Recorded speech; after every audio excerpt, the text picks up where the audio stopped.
Howdy dudes. There we go.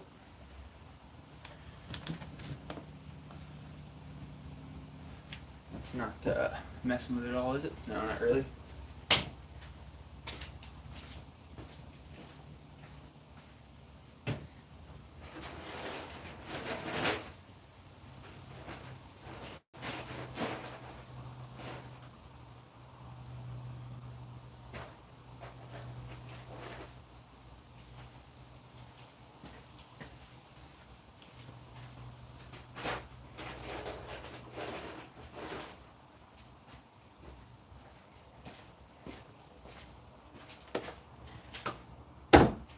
Some more clay.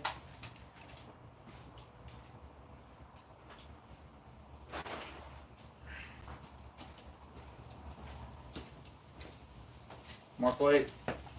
Oh, just got slabs of clay everywhere.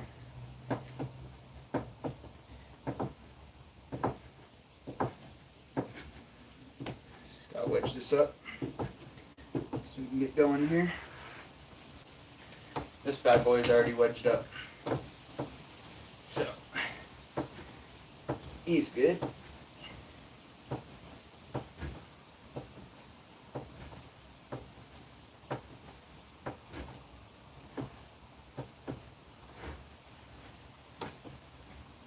We're going to try throwing something real big today.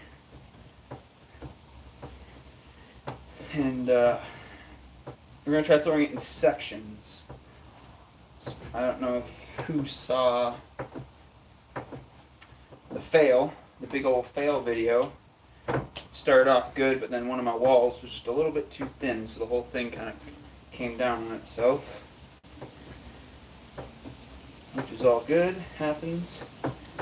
But tonight, we're going to try to avoid that. And see how we make out. There we go.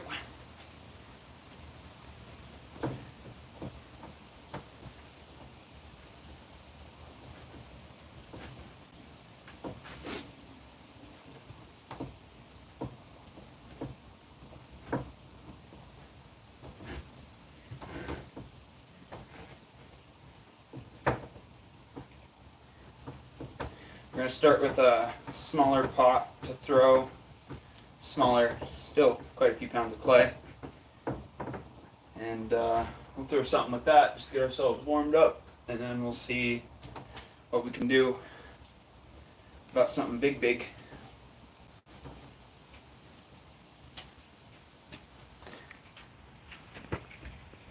Let's turn that a little bit. There we go.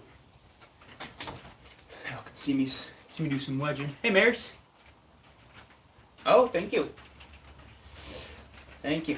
Yeah, I got that hung up because when the sun shines through that window, it's a little too much. A little too much for the camera. So, got that hung up. It makes a nice backdrop.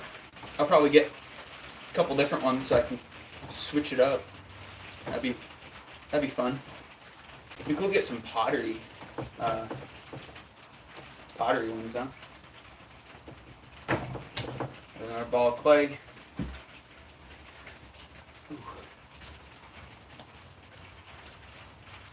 And I thought I would have my other phone for chat today, but I went to go grab it and it's dead. So I got that plugged in now. But I'll just have to read off the little screen, I suppose. At least for a little bit.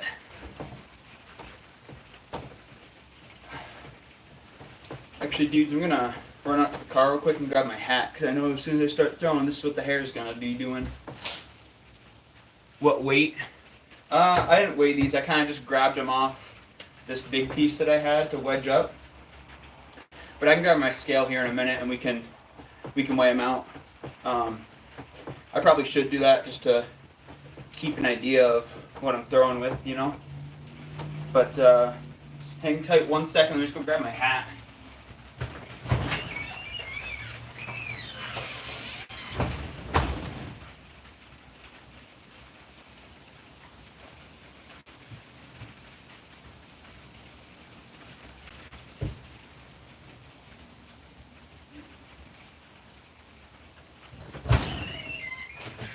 Hat acquired. Trusty hat acquired. Alright, let's get this last piece wedged up here. And we'll see what we can get going.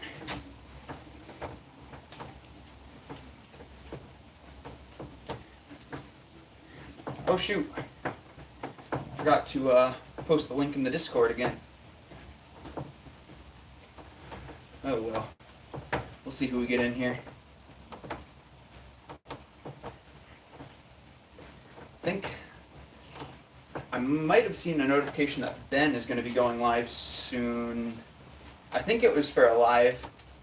I'm honestly not sure if he was doing a live or if it was a scheduled video.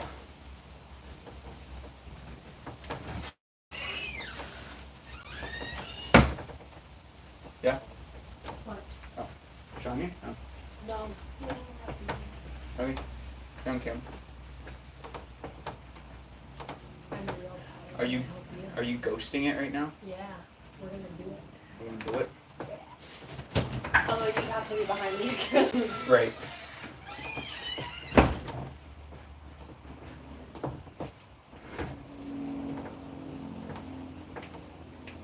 Alright. That one's a bit bigger. Let me grab this scale.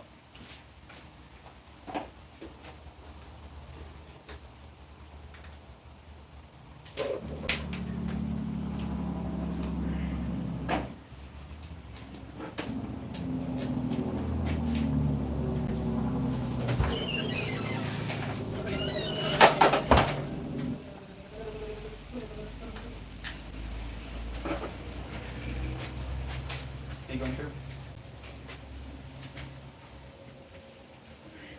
When are you watching your live, so when Sean's here? Oh, Sean's here. My cord isn't too long. Mares, I'm taking a couple of weeks off of throwing.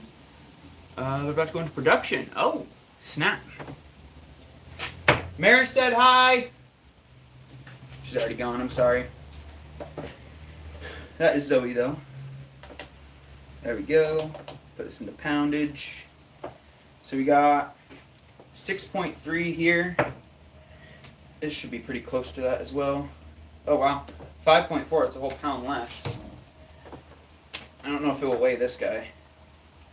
We're at exactly 10 pounds on this one. And this one's probably too much. Yeah, that one gave it an error. So this one's over 12 pounds, we know that. So we had a 5.5, an almost 6.5, and a 10. Let's see. Let's oh wait, which one of these was the 5? This is the 6.3. So we're gonna do our practice pot with that guy. These guys, we'll go sit over here for a minute. Yeah, I'll just set that right there. And scale can go away. And this bad oh wait, yeah, I forgot I had my board on here. Yeah. I know. Mares, we'll see. We'll see. Hopefully we can get something cool out of it. Hey, Millie, how's it going? Move that towards the center. And I just put this board right on my seat to wedge. Seems like it's just about the easiest way here. Whoa, you guys almost fell. Ooh, ooh, ooh, ooh. My tripod's broken, so it kind of leans back and forth as it so pleases. Round out our bottom here. We all like a nice round bottom. As long as it's compressed and round. That's what we're looking for in pottery. It's the kind of bottoms we like. We don't want them cracking. Ooh. I have... Alright, let me get some of this out of here. I got very slippy water here. I don't know if I'm going to be able to show you guys. It's like, it's pretty thick. thicker than I want it, but I also have all these chunks that are in there just from throwing the other day. So I'm gonna get these out of here. Whoa.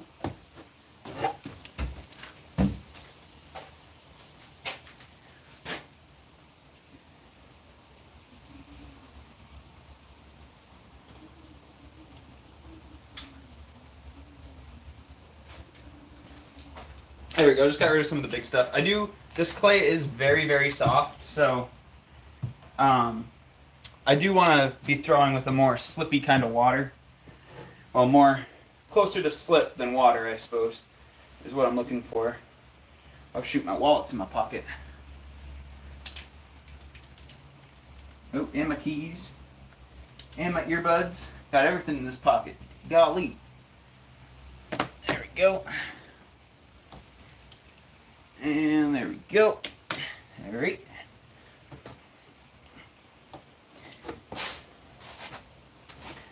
See what we got going on here. See if we can center this much clay.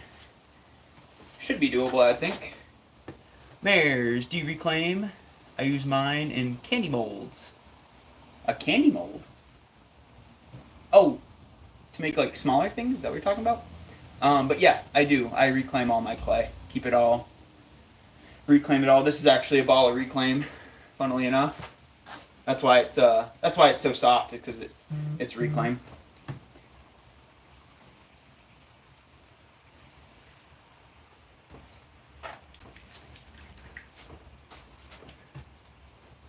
Blend it up really smooth and put it in the cake bite. Oh, okay, yeah, cake. I want to get some like little hand dropper things, because I want to start playing around with some slip designs. I think that'll be really, really cool.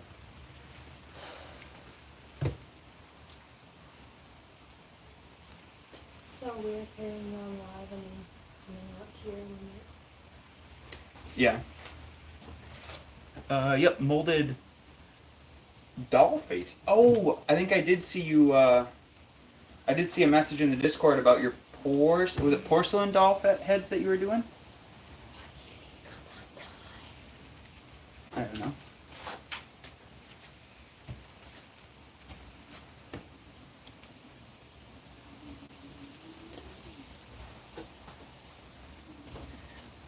There we go. Now I can grade it. Mary says hi, Zoe. Hi. I literally got back to my phone and you're like, oh, Sharon left. And I'm like, well, I'm watching your live. Yeah. Alright, we're gonna go for a big old cone here. We'll see what we got. I'm gonna do a pasta. Yeah, you can if you're quiet. You don't have to be quiet. There's not any point where I'm not quiet. I'm really just concentrated on the pumps. Right. Ugh, yeah, Zoe does epoxy stuff. She's been making some really cool things with that. Your turtle cutting board.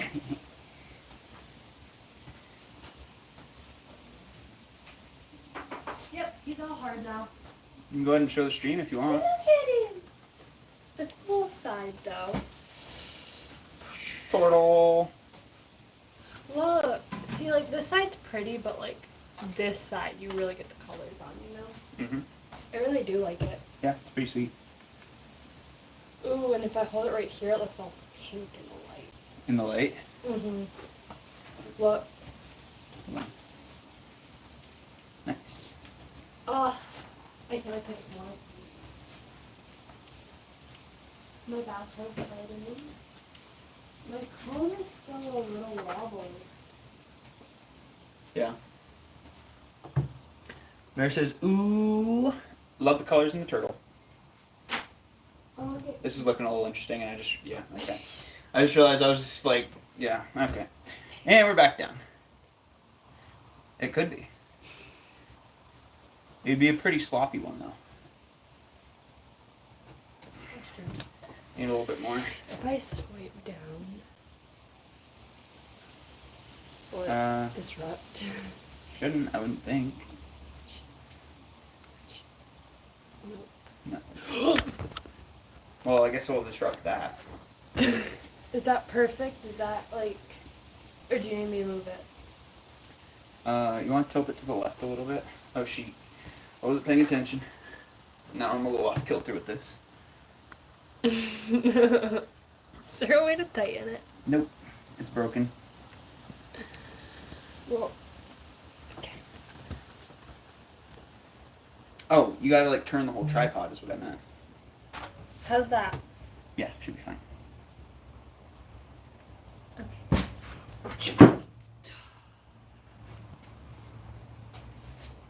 You gotta be so destructive, dude. Yeah, I can't help it. Okay, well if you see. Oh my god, I don't know why this isn't cooperating and the wheel won't stay spinning.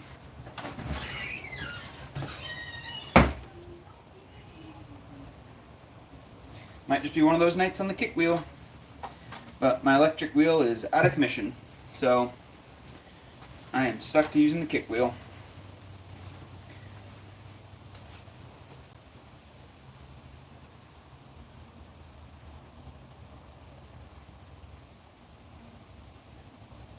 Seems like this middle section right here is what's giving me the most problem. Yeah, I know, Maris, it happens. It's part of it, you know. I haven't thrown it all today.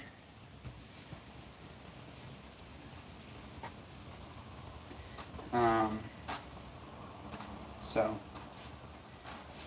maybe I'm being a little too ambitious with the first throw of the day too. So everything gets wrecked or is uneven. Yeah, exactly. Oh, we're gonna try to get this thing on center. I don't know though.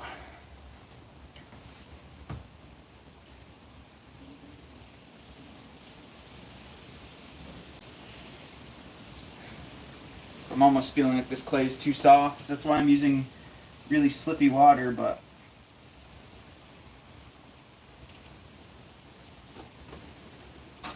trying to just compress all this.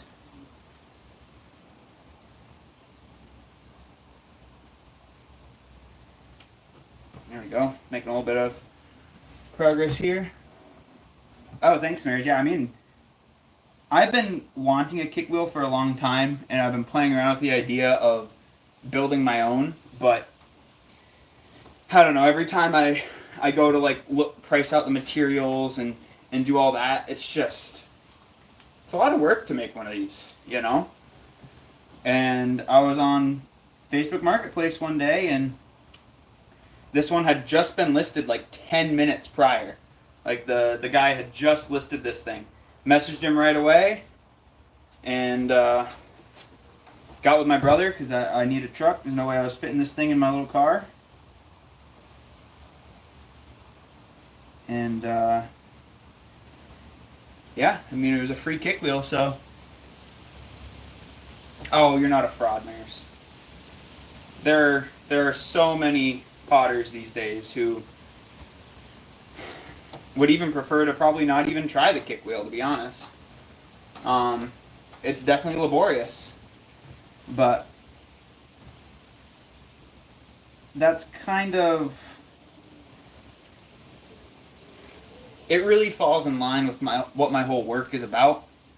You know, I really do like learning about the ancient traditions and just learning about like how our ancestors had to go about it, because like obviously this day and age everything is just massively manufactured, including ceramics, unfortunately. But you know, back in those times, people relied on pottery. Like it was like you used pottery to transport water from the river to your village, you know? Like you'd use pottery to eat on, store food in. Like it was just everything. Pottery was just everything back then.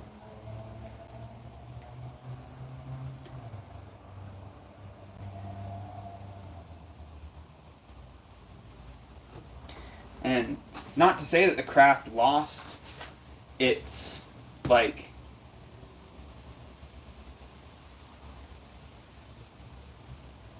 ceramics is still very necessary in our world. Like there are even car parts that have porcelain in them, you know, and yeah, it's not so much a potter's job, but that's still clay. Hey Zoe, are you watching? Hey, Sauce Man. I guess I'm in the link, poster boy. What are you talking about? Did I miss something? Oh, I did miss something. Oh, well, hello. Oh, well, hello. I'd give it a shot. You do traditional firing methods too. Yeah, Mares, I do. I actually just got a raku kiln. Still haven't had the opportunity to fire it up, though, which is very disappointing, but we'll get there. But all of the firings that I've ever done have either been a pit in the ground or in my old oil drum that I have. So, pottery was high tech at one time. Yeah, exactly. Like, this was turn of the century stuff. I mean, when the wheel was invented, look at what that did for pottery. People used to just hand build everything, and now, you know, now we're at electric wheels. But even when the kickwheel was just invented, like this streamlined the process for so many people. Raku, yeah. Oh, Mares, that'd be awesome. There are so many plans and blueprints online. Hold on, guys. If you're wearing earphones or headphones, just turn me down for a second. You got 3, 2, 1. All right, I gave you a warning. Zoe! All right. But yeah, no, definitely build a raku. That is awesome. Heard in Joel's stream, you had to place the regulator. Yeah, so I'm not necessarily replacing it, but something's definitely wrong with it. I have to reach back out to the ceramic shop and see what they say. That's who I purchased the kiln from. And, yeah, I mean, I guess I'll just have to go from there. But, alright. Let's get these walls pulled up a bit here.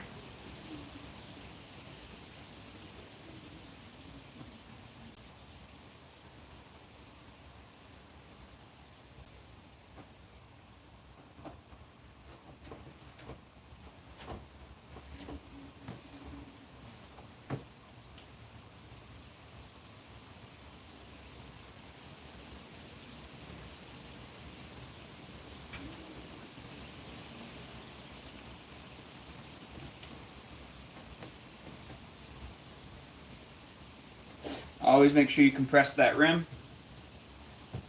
Compress that bottom, compress the rim. Man, I'm already getting sweaty. He's one of those guys that gets a wild hair to build a king-size bed. Alrighty then. Well, that's cool. Swan City, they come for the sauce, stay for the sigh. How's it going, dudes? Did you guys finish up your stream? Sorry I wasn't able to pop back in.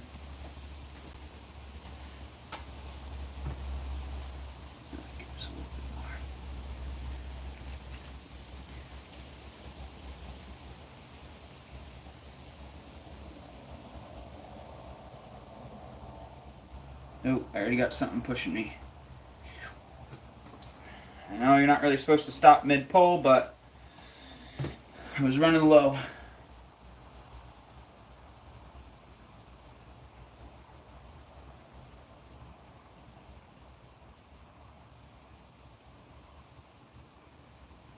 And as that wheel slows down, I'm also slowing down my pulls.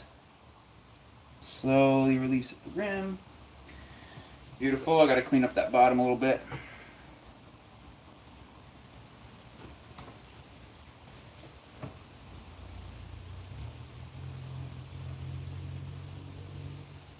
Coloring the top. I was flaring out a little bit. Came home from work one day and had a new bed. He even painted it gold. Wow, that's nice. I don't know how I'd feel if I just came home to a whole new bed being built in my room.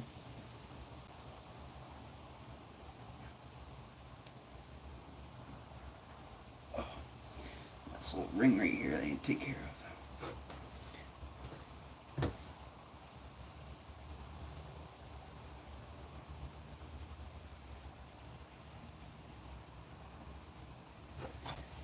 I'm catching something right here. I'm really not sure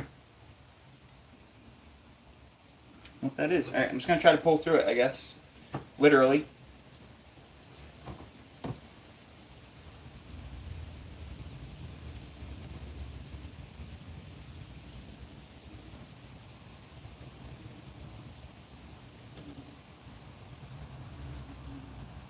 Gotta get some more.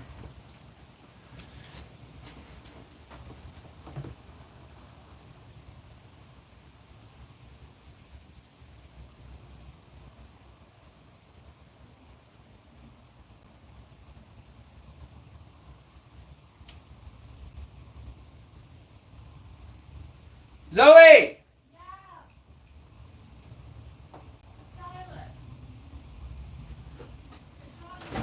He said he'll be here in 5, like 5 minutes ago. Okay. I misplaced the money? Is it out here somewhere? Turn the light on real quick. I don't know. Have this magical talent where I set stuff down and it just disappears. I think we're all a little bit good at that. It literally just walks away. I don't know what to say. But you brought it inside. It walked away. Oh, I found it. Oh, she found it. But why does it do this to me? I don't know, bro. Smoke? Smoky? Oh.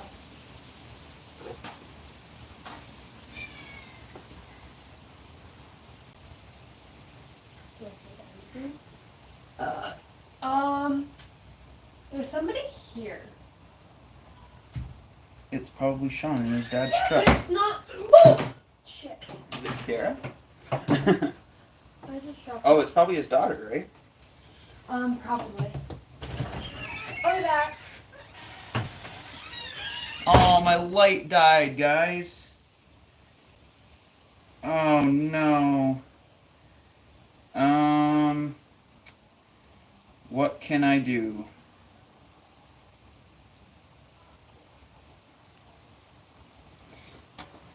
As a new streamer, I don't know what to do in this situation. Oh, I have a little air. There we go. I had a little bubble now. I don't know if you guys could hear that pop. Bag secured. And yes, his daughter was So, driving. you want to do me a favor since I'm all clay hands? My light died. What can I? If you could either plug in that lamp and find a way for it to clip on over here, but I don't really see a good spot for it. What about on the back of it? Is that a possibility? Isn't this nice? I used to use this lamp. It's very good mood lighting. Yeah, but when I lean over, you can't even see the. Well, I guess you kind of can. I used this when me and Abby had bunk beds. Hey, Moon. So what happened? Do I know who here? you are? That name somewhat sounds familiar. But how are you? Welcome into the studio. Wow! Ah! Point it down! Point it down! That's not down, bro. Can you come? That's why. It's like on my leg now. No, I don't want it pointing at the camera. I think that's making it streaky. Oh, it's Ethan. Oh, okay. Hello, Ethan. Ethan who? Well. Oh man, gotta run. Alrighty, Mares, have a great night if I don't see you again.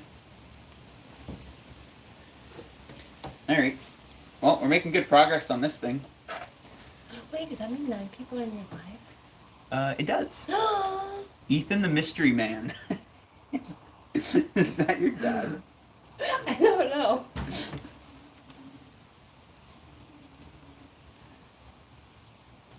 Ethan the Mystery Man. I thought last time you were in here you had... like, It's Abby! your name. Oh, that makes sense. Because Abby has my dad's account. Hi, Abby! That makes sense. I'm a little thick down at the bottom here still, so I'm going to try to pull a bit more of that weight up. But I'm a bit thinner up at the top here, so I'm just going to have to Speaking of Abby, I'm going to give her a call. keep that in mind. No, don't call her. She's in my live. No, call her. I'm just kidding. so scared to spin the wheel while my hand is down in there. Oh yeah. Wait, I did?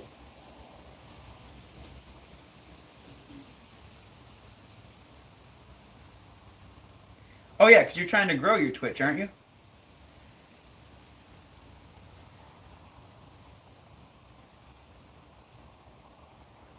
I gotta take a pause. No. I really thought I was gonna make it through that whole pole right there. Abby, pick up the phone.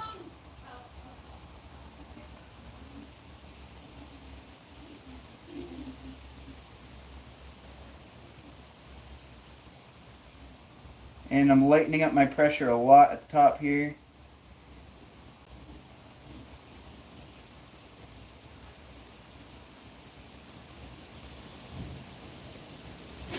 Nice.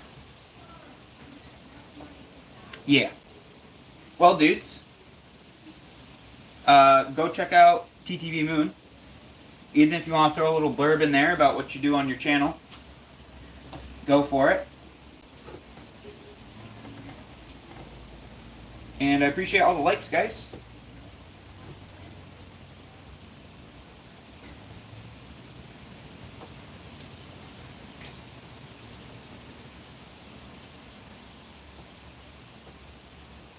Alright, still just a little thick right here at the bottom, which is okay, because you need that thickness to be able to support it. I'm just going to try to draw a little bit more of it up. Just a little bit.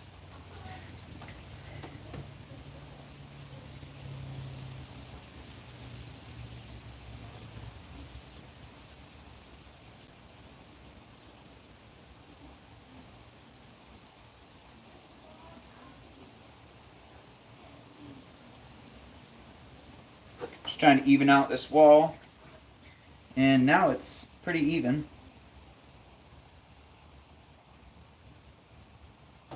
Yeah, it's pretty even. I'm feeling with my fingers all the way through and just trying to gauge that. Sometimes you do a bunch of different stuff. There you go. Go check it out. Hey dude, and you should also get your YouTube going, because eventually you can like kind of dual stream on them. You know? And in my opinion, YouTube seems to be a much better platform for discoverability. I find on Twitch, like unless you are using a bunch of other social medias, it's hard to get that growth really started. So yeah, man, get your YouTube going too.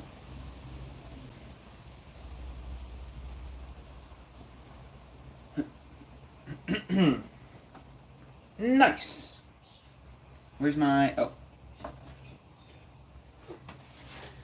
Alright. I'm just going to rib this out. This will also help, kind of finalize evening up the walls. And it'll compress those walls a bit too.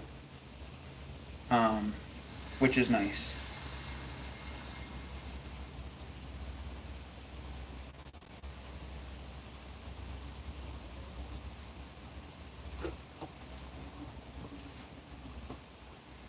When I'm kicking the wheel, I'm doing my best to not make any contact.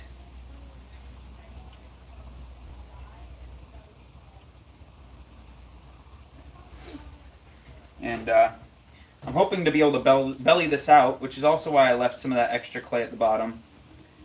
Because as we belly out and stretch the clay, we're going to need that. We're going to need that extra clay. It is, but grinding on Twitch, I'm at 170 followers. Yeah, there you go, man. That's sweet. Yeah, like, I'm not saying it's impossible. I just think YouTube is a lot better about, pushing those new channels to people and...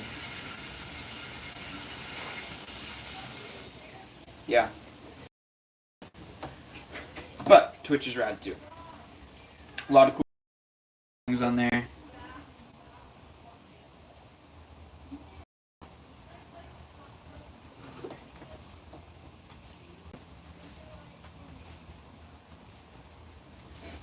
I have to color that in a lot after. Let's go for a hole. Hey, thank you, Joel. He says looking real smooth on the wheel. getting a groove with it. Yeah, I'm getting a groove with it, I'd say. I mean, this is Mare's. Oh, Mare's is gone. I think this was just about 6.5 pounds of clay, so it's a good chunk of clay, for sure. All right, let's see if we can belly this thing out now to make it a nice udu.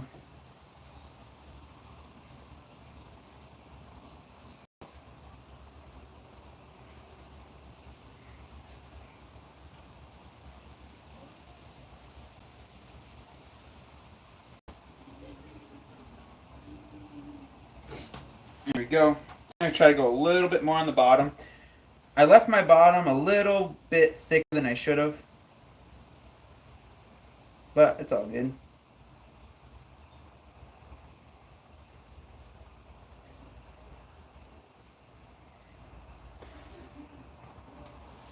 That's what trimming's for, right? Hey, Heavenly. Welcome in.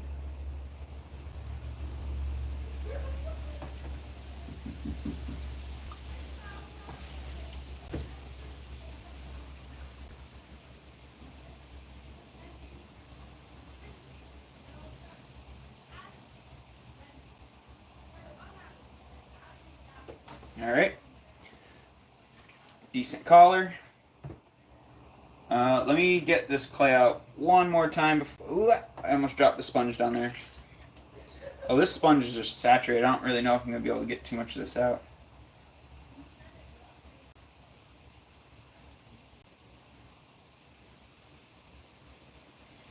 All right. Got a little something.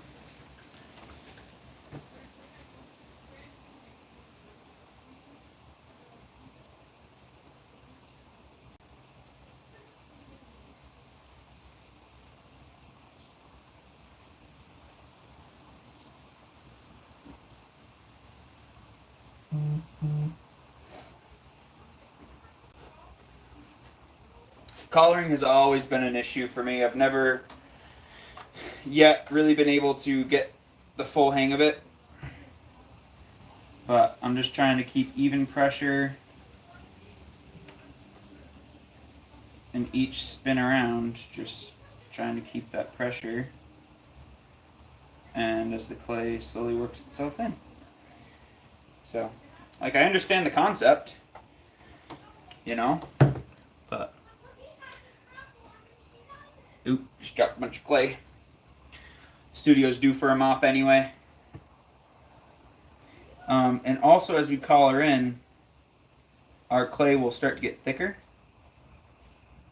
So, we can actually pull the walls up a bit more. If I pay attention to what I'm doing and don't start kicking while I'm pulling up a wall.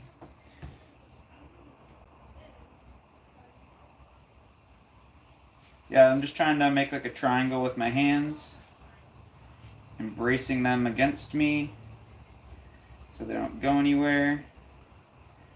And as that clay spins, just slowly drawing it up. And I'm trying to get it to a point where I can smack the top of this with my palm, so it will function like a good old udu.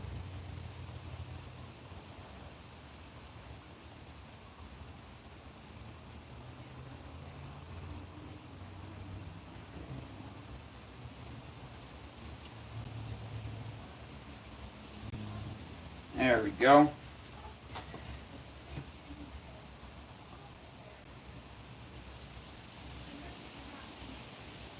Yeah, I'm so excited to play around with these udus because, like, so many different sounds can be made.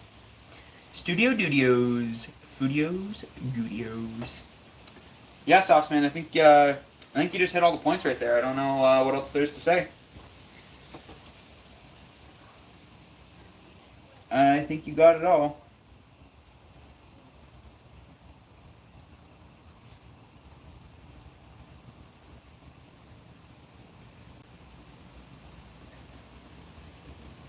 And this will also shrink as it dries and as I fire it.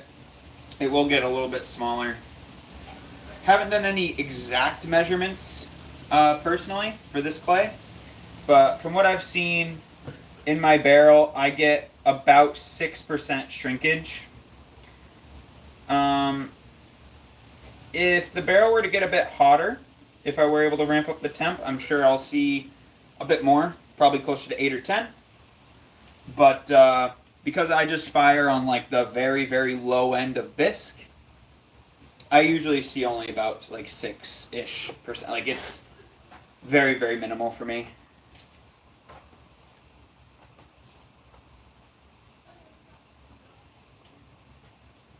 Just trying to smooth this out a bit more. Oh, what did I just throw on here? Piece of clay?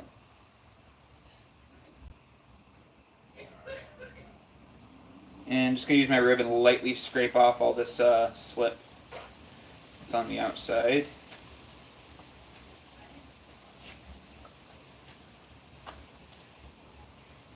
There we go. I think this should be okay.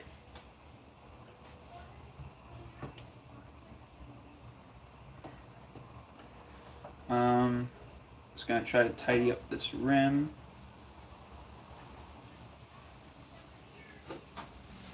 Maybe I'll go try it a little bit smaller at the top here. Just kind of taper it in. Taper it in a little bit.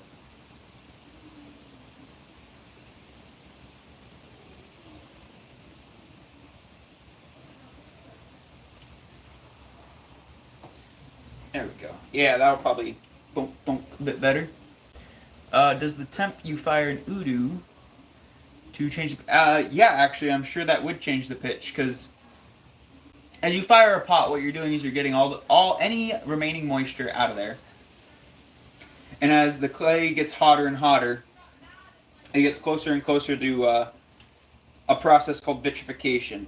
Now, none of my pots get fully vitrified. It's just not possible. My barrel with my style of firing currently is just not capable to get that hot. The Raku barrel the Raku fire kiln, that I have now, I believe has a max temp of cone 1. And not sure on the exact temperature for vitrification, but cone 1 is plenty hot enough. A lot of your food safe glazes are cone 6 glazes, so I still don't have access to anything like that, but I can Raku glaze the outsides of some pots, because Raku glaze generally has lead in it, so it's not food safe. But I can Raku glaze the outside and liquid quartz the inside for my functional wear. But essentially, yes, back to your question. The hotter you fire this, I could see that altering the pitch a little bit, for sure. Yeah, I could definitely see that being a thing. It would make sense. And also, like I said, the clay shrinks as you fire, so the smaller the Udu is, that'll definitely create a different tone. So at the very least, that'll change it. But yeah, I'm sure how much remaining moisture is in the clay also has an effect on pitch and tone, because that will, maybe muddle the bass sound a little bit, or like the water drop noise that the Udus make might not be as crisp, or as loud if there's still some water in there. So, yeah. I think it would change quite a bit. Good question, dude. Very good question.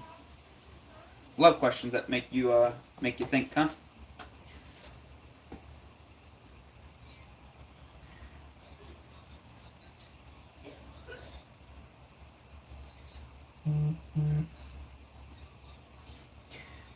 Getting all this cleaned up now. Just doing the finishing touches on it.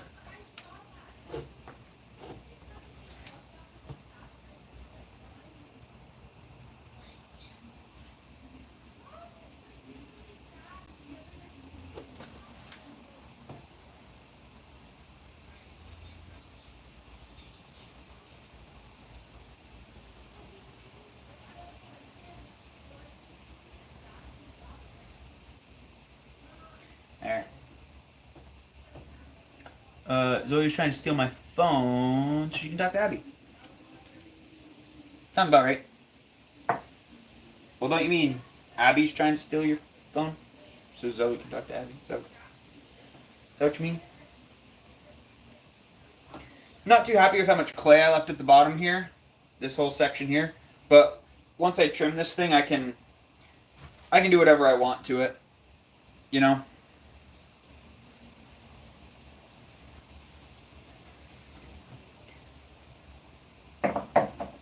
Now, I didn't throw this on a bat. So, fingers crossed that I can move this.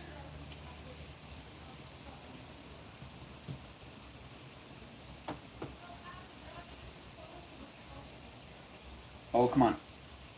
No, it's not moving. You try to run a fresh wire under it with some slippy water.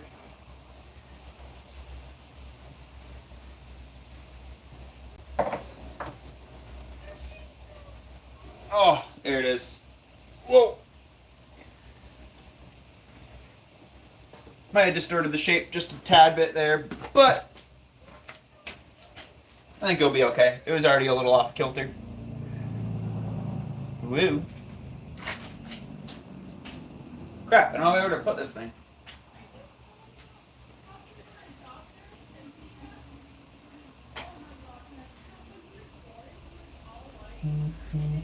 Alright, there we go. Got that out of the way. Yeah, I told Joel I could definitely torch it. That would be my next step if it didn't come off. Well, dudes, I guess it's that time. Let's try something real big.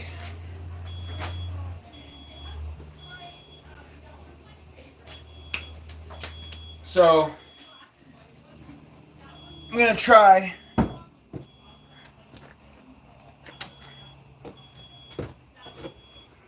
I'm going to try a new way to throw. Big. So, I'm going to start off by trying to center up this 10-pound block. Maybe I should cut this in half, to be honest. Because that 6-pounder was giving me some issues. So, chop that thing about in half. Yeah, that should be fine. I'm going to throw the bigger section down first. Man, this clay still seems softer than what I want it to be. But we're going to try it. Yeah. Zoe, can you turn that off, please? I don't know what she's doing in there. Zoe!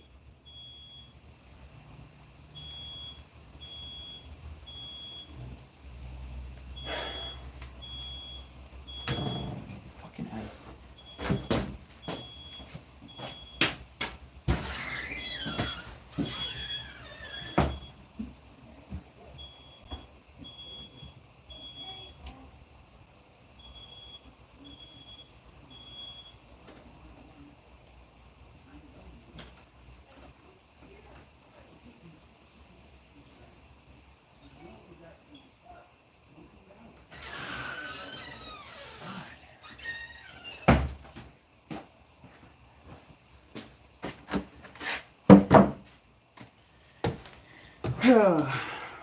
Stream, they say.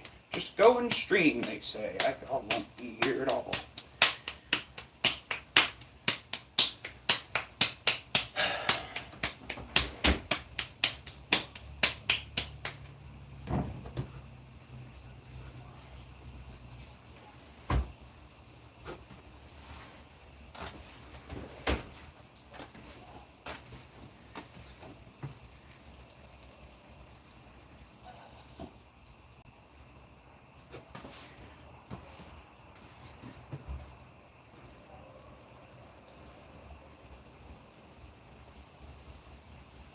There you go.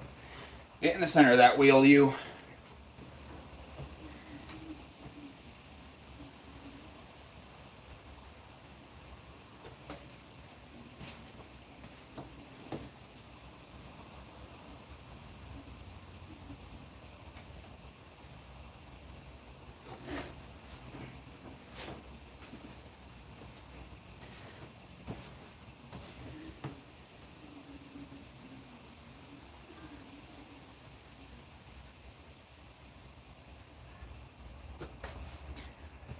Here we go. Voodoo number 2. We're going for the big pot this time.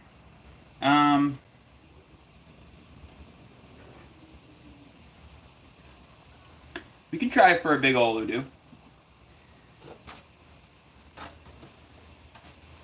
I was thinking either another jug or a vase of some kind. I guess an udu really is just a vase. So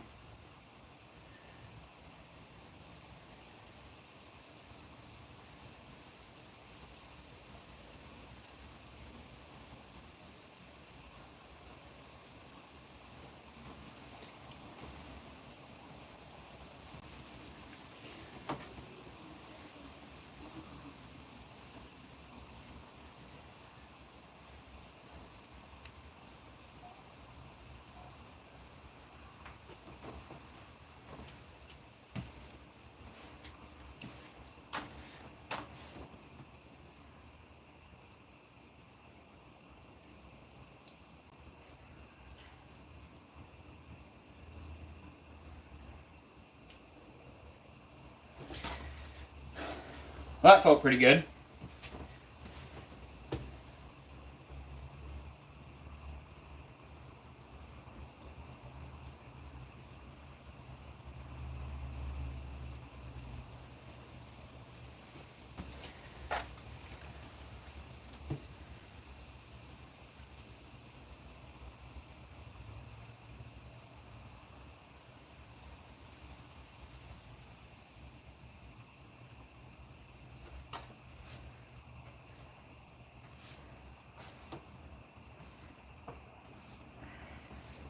Alright.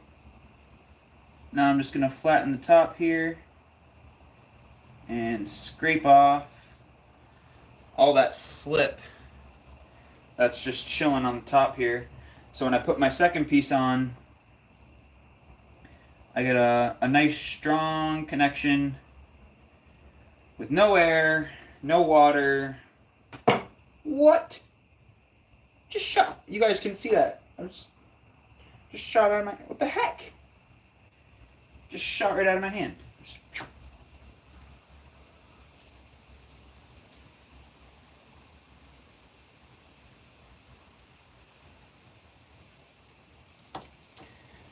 Alright, so there's a 5 pound. Well, roughly.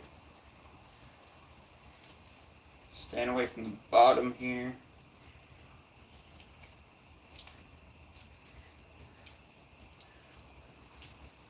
Yeah, I'm just gonna re-wedge this piece real quick. I'm just gonna do it down here so I don't have to move all my stuff.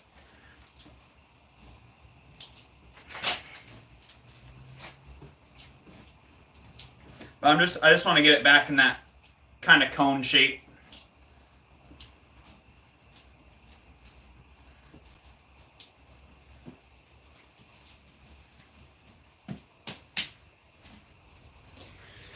Alright, just hit it with a quick ram's head. How many pounds will I end up with? 5, 10, and then another 5.5, so almost 16, I think. We'll see where we end up, though. Oh, wait, yeah, technically I should throw... Well, probably doesn't matter, because these are going to all become 1, right? So it shouldn't matter? It shouldn't matter. Try to get that on center itself as best I can, I suppose. And I guess we kind of just throw them together now.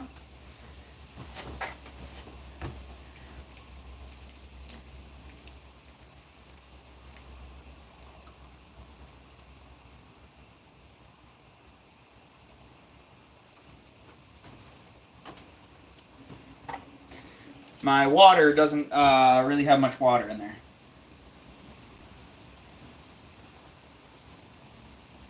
I'm working with pretty much straight up slip right now. But like I said, it's probably for the best because this clay is already very, soft and moist. So by throwing the water, it'll actually continue to absorb that moisture and keep wetting the clay, which is not what we need.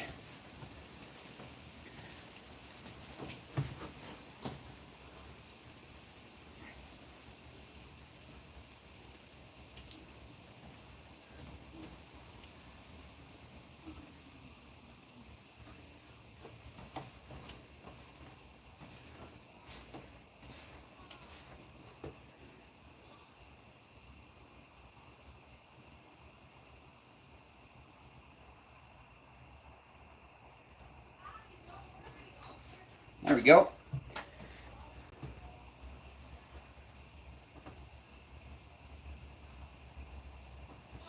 Trying to bring that base in just a little bit. We're getting pretty wide.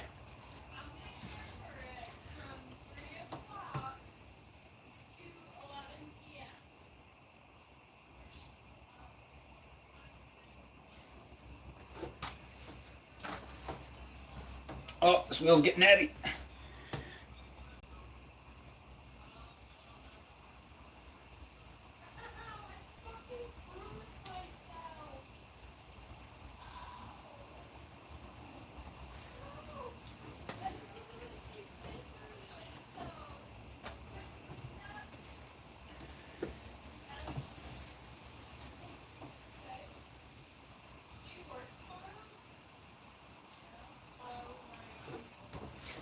Alrighty. Give me a storyline for a page or two story that I'm gonna write on my typewriter. Alright. Here's the storyline. There was a boy who was on a class school trip to a farm. And, you know, it was a normal trip. He sees, like, the girl he's in love with, you know, with her or her jock boyfriend, you know, head of the football team, whatever. And they're going through this farm, and while he's just daydreaming, a llama bites him. And, you know, he doesn't think anything of it. You know, it was just a llama. He was hungry, right? Whatever. So he'll go home, and he'll wake up the next day, and he'll just have a different feeling about him. You know, he'll just something's off, but not off in a bad way. Just not normal for him, right? And you know, he gets up to get ready to go back to school because that's his life. And he puts his glasses on, but he realizes that when his glasses are on, he can't see clearly, and he takes them off, and his vision's perfect. And he's like, well, what the heck, you know? And finishes getting ready and stuff. And honestly, I don't really remember the rest of Spider-Man. No, when I was explaining to you the plot of Spider-Man and how he turned into Spider-Man. But I was thinking Llama Boy.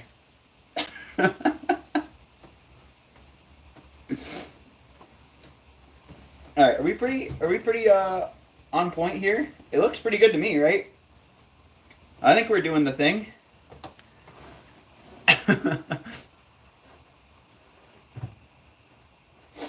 But anyway, he missed the school bus, so he went chasing the school bus, and without even realizing, he was on all fours galloping.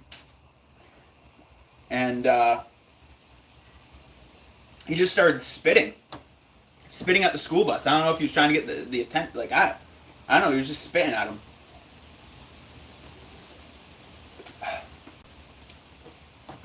Studio life. If you're not drinking clay, you're not a potter.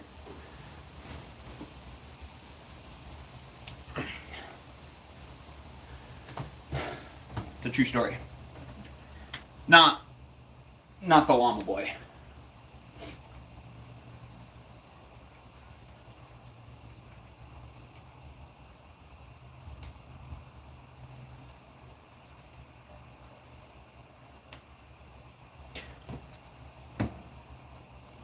Drink reveal. That's not quite on the center. I also forgot to scrape this one. I am drinking one of those Bai waters. This one's the Kapang? Kupang? Kapang Strawberry Kiwi.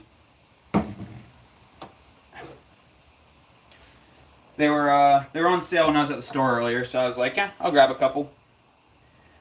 I like them. They're tasty.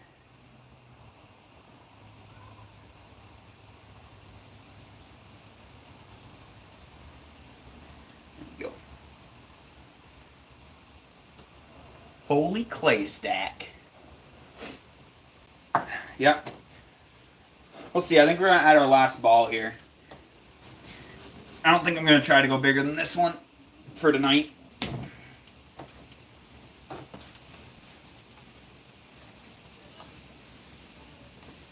All right. Here we go. Round 3. Fight.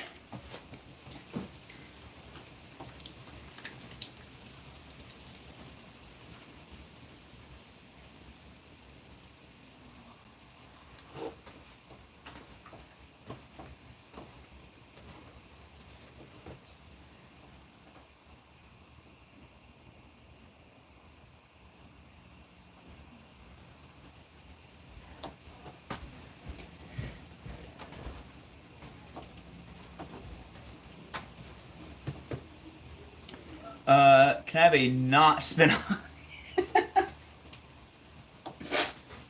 Sorry. First thing that came to my mind.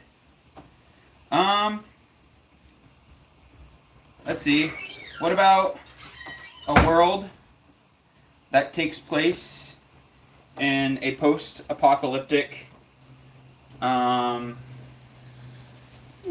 environment where the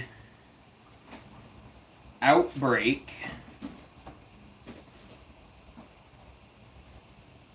started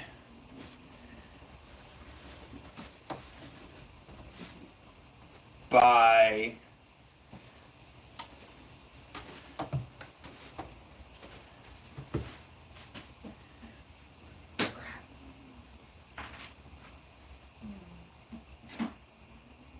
a potter, a glaze chemist, who was trying to come up with a brand new recipe. Ended up creating a chemical compound that alters your brain and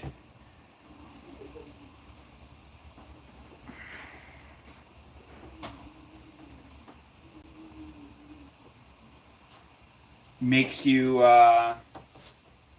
think that you're a frog. So it's just a post-apocalyptic world where there's just a bunch of people hopping around like frogs.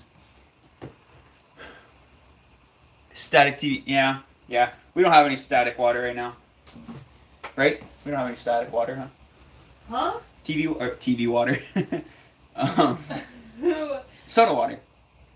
Soda water? Yes. That's disgusting. No, they're not. Yes, they are. They are not. What are you on? I am on fucking life. Hey, language. Oh, my bad. Life. I didn't ask you what you were high on. I am not high on anything. You're not high on life? I'm high on loving you.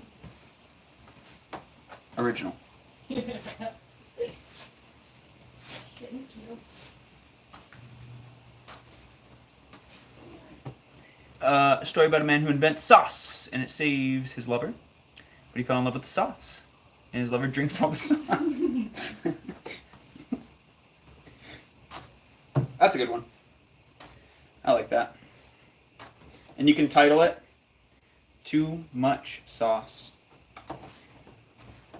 Alright, let's see if we can get this thing down here.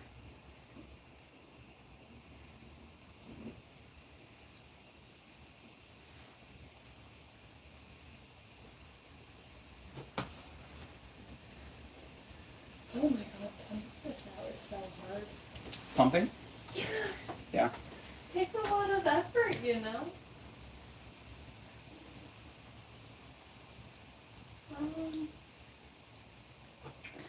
Trying to pull this up a little bit, and then I'm just gonna try to hammer fist it all back down.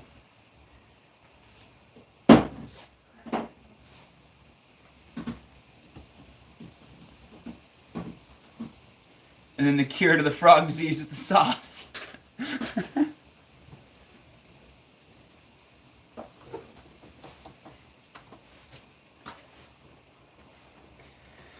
All right.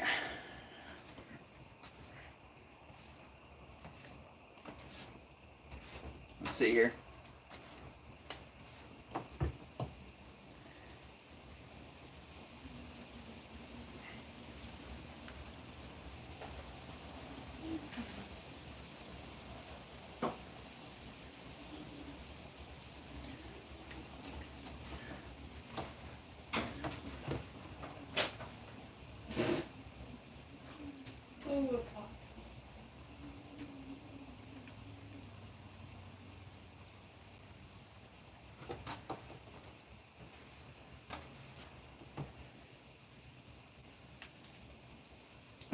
Ooh, just push some air out of there. That's a scary sign for me. Why? Because if there's air there, there might be air elsewhere. So then the pop goes boom when you put it in the kiln. Can I tell you the last minute plan I have? Can you say it on live? Yeah. Okay. I think you need to coming over. We're gonna play Monkey Ball. Tonight? Yeah. When? When? Well, Abby's going to the house to get stuff.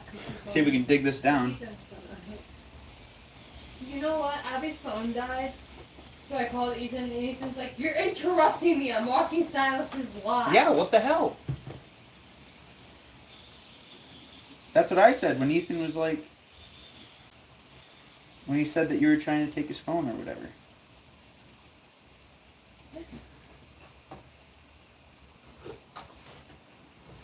I like that sauce, man. That's a good idea.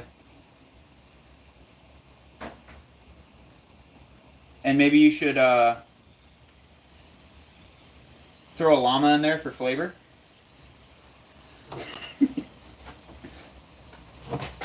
Whoa, my foot just slipped off and caught the wheel. I got clay over there, so my foot just slid right off.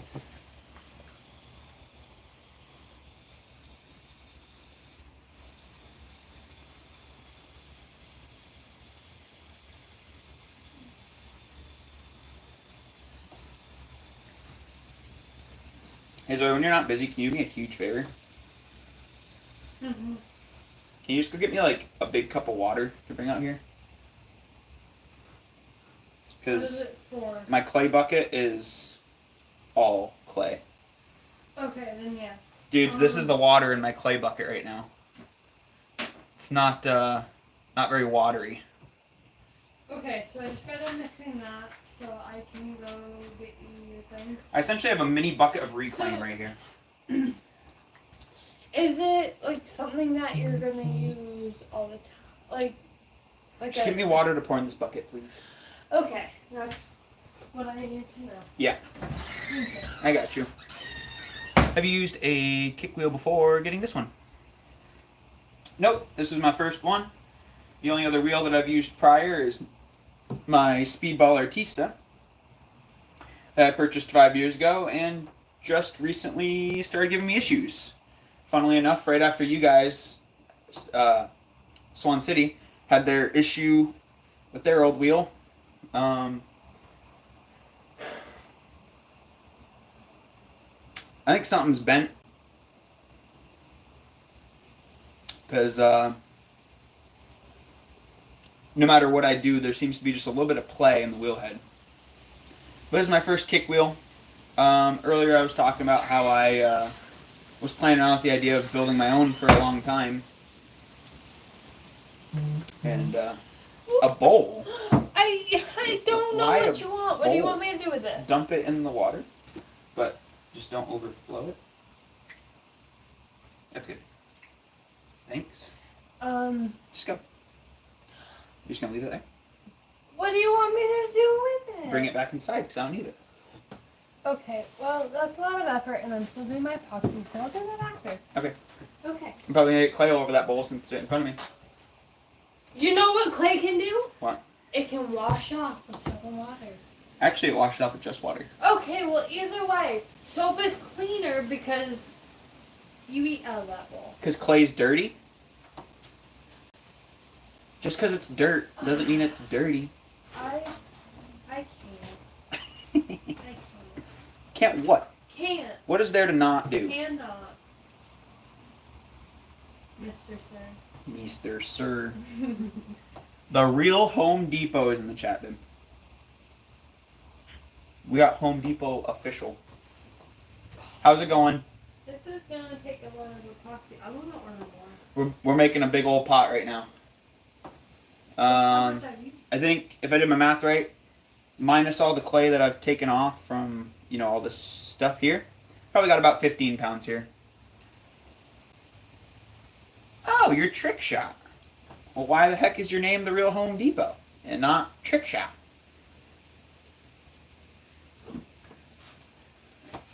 Alright, now I'm going to pull these walls out, I think. Well, maybe I should go down just a little bit more. Alright, now I'm just going to pull this out straight towards me. I'm going to get my second hand in there because I need that extra strength to keep me cutting across the bottom in a nice straight line. I'm working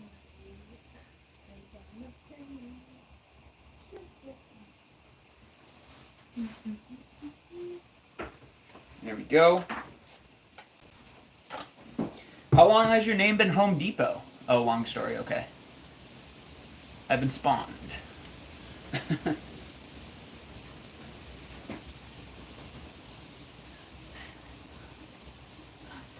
Okay. Nice. I feel like these are my nicer stuff. Like the stuff in the box is like as Yeah.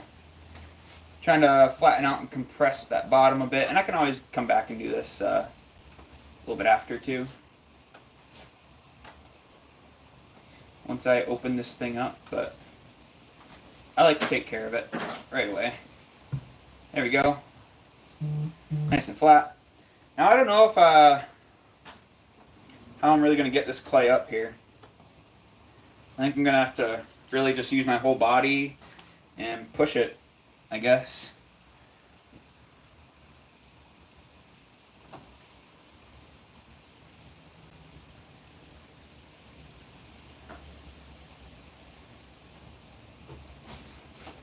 I get some more speed on here. Get a little bit more moist on the inside.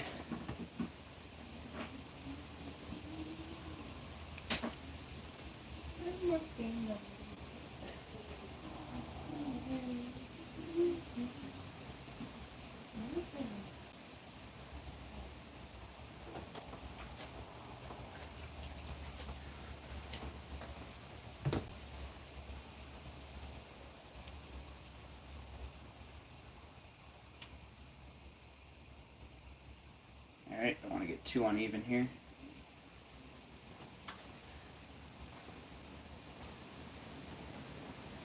What is that?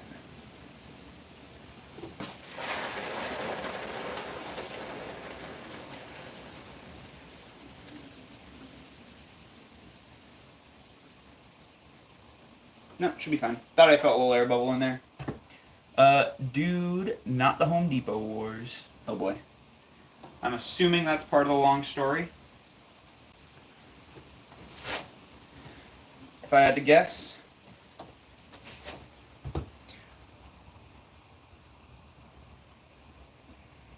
Then you use my hand again.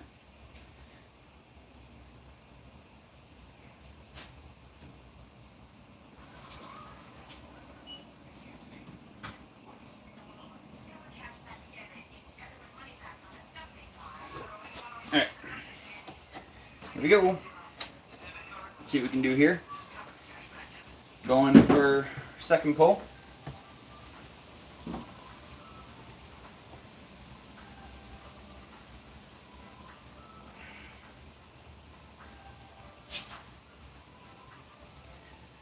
slowly release here. I gotta get the wheel kicking. Re-moisten up the hands. Find my position again. Can you please turn that down? It's gonna demonetize my stream. Yeah. Even though I'm not even monetized, but if I ever do get to that point, thank you. I'm just letting you know. I appreciate Stop it. screaming Go at grab me. your earbuds. I don't need this kind of screaming. Thank you. Oh! What was that? One of my paintings? Yeah, I don't know when knocked it down. That's what you get for screaming at me. I didn't even yell. Karma. I know. Demonetized. Even though I'm not even monetized. Man, that doesn't affect. This blue is so. The amount of money I make doesn't affect you? Look at this blue. You know, like. Pretty. Show them. What? They can't see it. They're not gonna be able to see it. Go down. Oh, okay. Yeah. Sorry guys, I tried. It's super pretty. And looking Taking at off all the extra clay that I had flaring out at the bottom.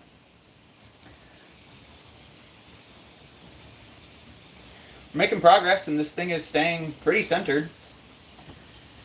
So that's pretty cool.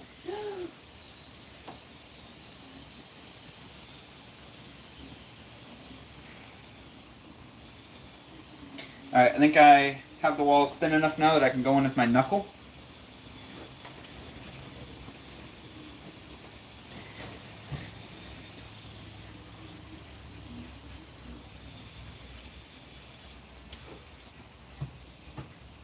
Hey. Zoe. Is it too loud? I mean, I don't know, but I mean,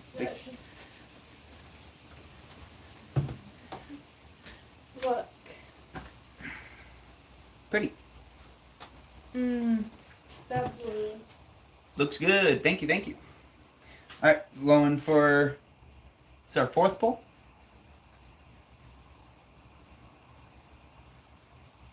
Yeah, it's still not. Alright, I'm just ripping off clay with that finger, so I need to push out, push in harder.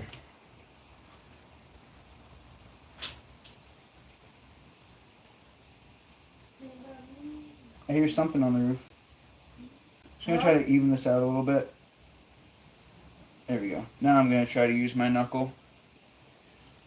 I just had some high spots. There we go.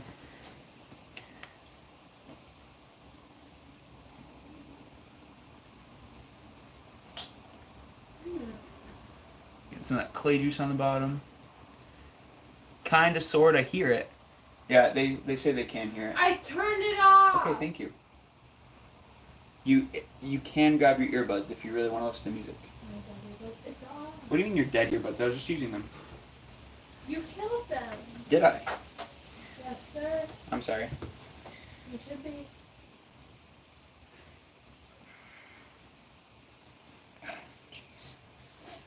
Jeez. Trying to figure out how I'm gonna do this comfortably. Because I feel like I'm not getting... Maybe I'll just try to use the side of my hand again. Because, I mean, that worked this far, right?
Alright.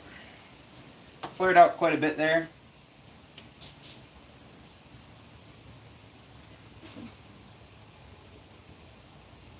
And try to pull all that back in.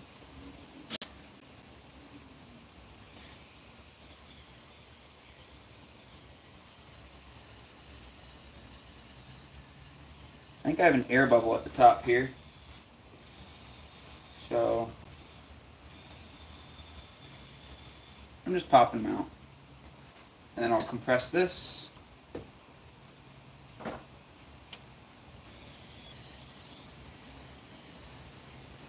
Is it still there?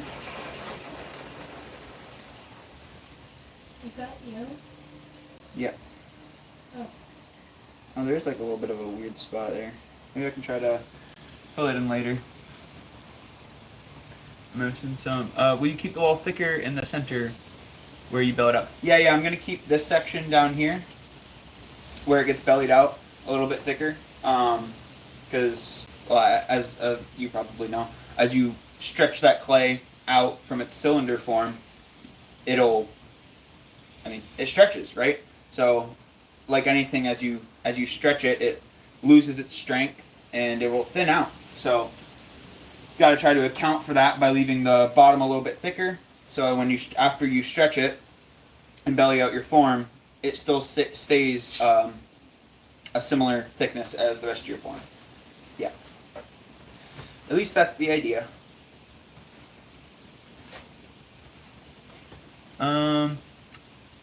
I went to a pool in my hotel in Boston, and it was like -20. Yikes. Give me 2 names. Actually 3. 1 man, 1 woman, and 1 whatever. Zoe, 3 names. Luna, George, Peter. Luna, George, and Peter, Sauceman. That's what we got from the peanut gallery here. Peanut gallery. You're the peanut gallery. Sir? Oh my god. So this resident today, I brought him his lunch. He's like, oh, the food lady. And I look at him and I'm like, I'm more than just a food lady. I also wipe butt. I also wipe butt.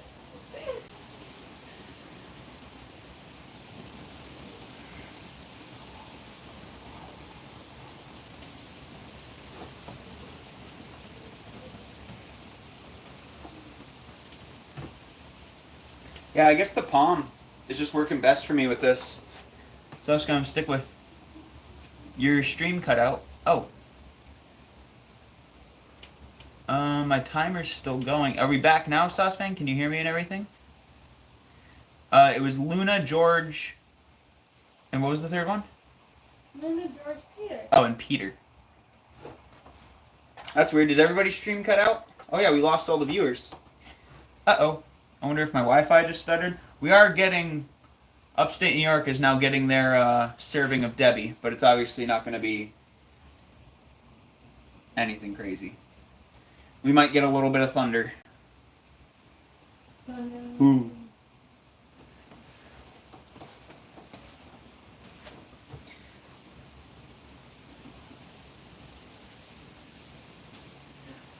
I made the first Mancala set.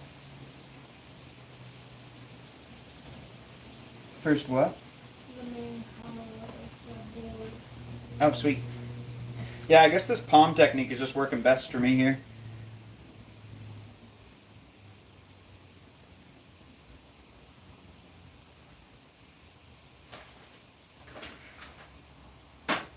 Oh, geez. Loosen up, loosen up. Loosen up.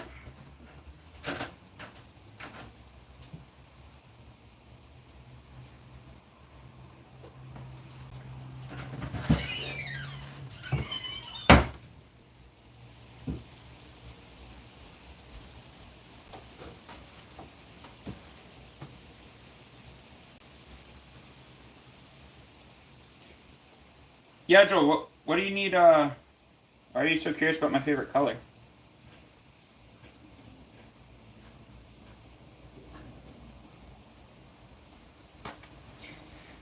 We're getting hype, dudes.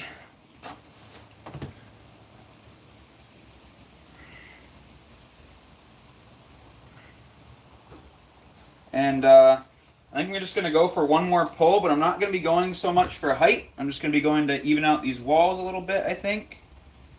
Well, maybe we have a bit more height in this section here. Down here, it's a pretty good thickness that I want, but we need to drop some more clay through there. We're a bit on the thicker side.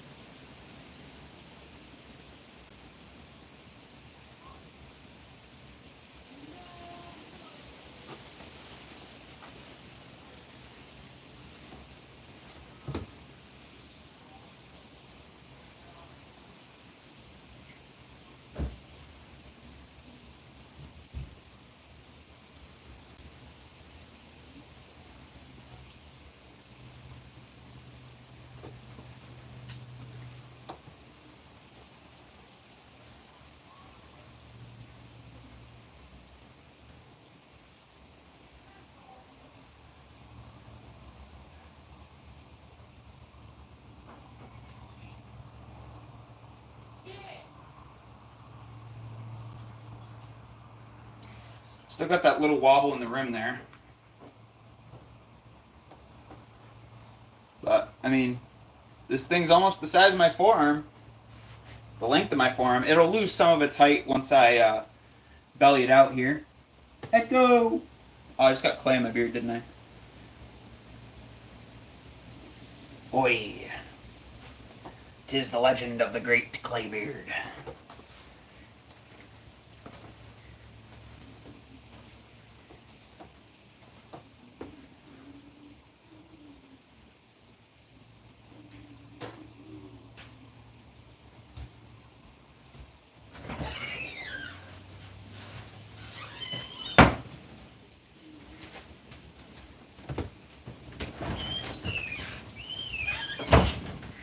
She's on an adventure.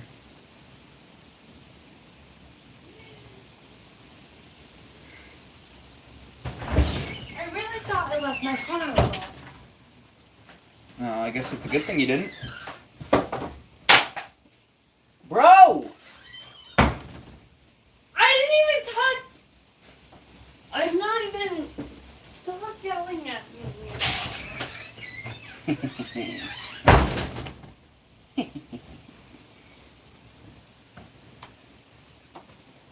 Just the painting.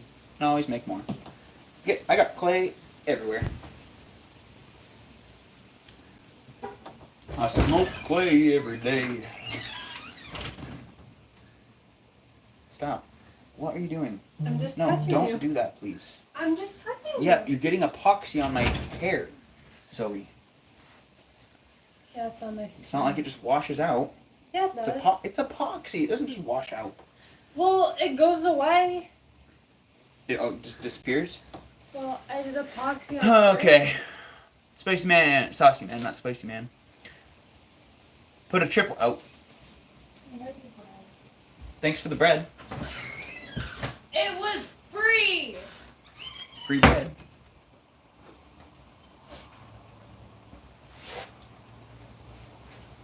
If only that bread was green.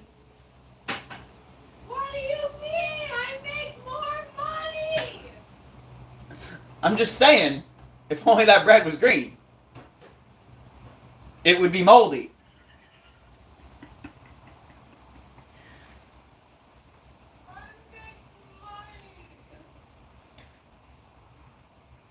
No sauce. That would actually get me in trouble. We don't even have a dog. I don't want to be in the doghouse. Alright, let's belly this thing out. I think this is about as tall as I want to get it. And I'm getting to the point where I'm afraid that if I keep going, it's going to come off tilt. And with this being a larger piece,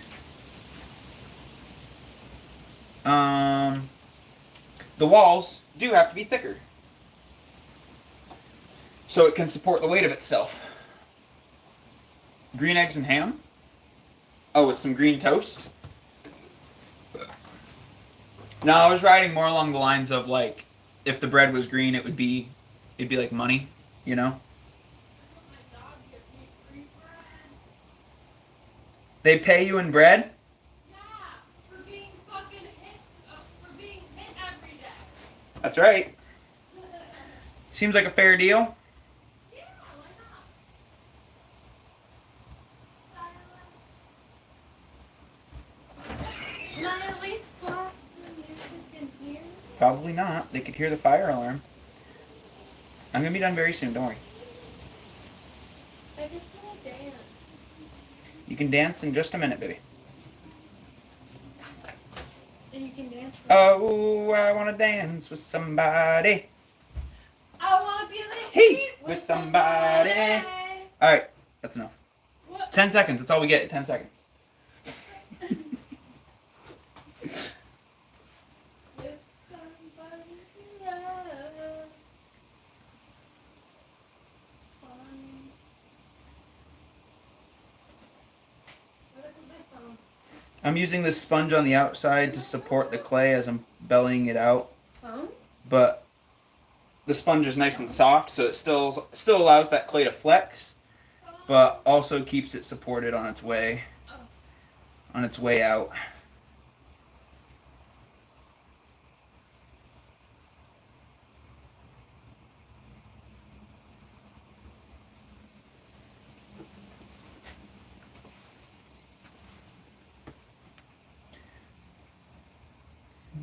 Yeah, so I guess again I left a lot more clay than what I should have, and that's probably what was giving me that little bit of trouble drawing the clay up.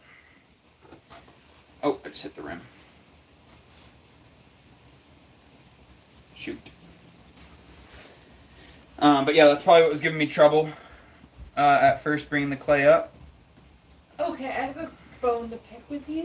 What? Did it deny it? What? Oh, your earbuds trying to connect to my phone? Yes! My earbuds. Do you see the problem with that? I do. Not your... Shit. Shoot. Not... Literally Zoe Beastuba via Silas. What the fuck? Just turn my Bluetooth off. I did! Oh. Well, then you shouldn't be connected through me. Why is that? Why is my phone being muted? I paid for it. I have epoxy all over myself. Welcome to the club, except I always have clay all over myself. It's so Your clothes.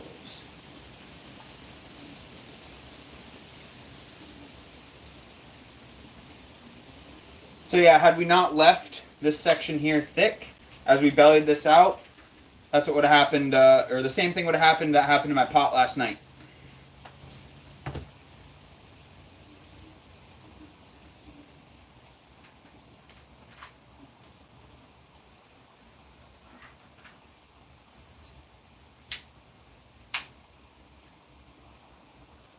Is it still trying to connect to my phone even with the Bluetooth off?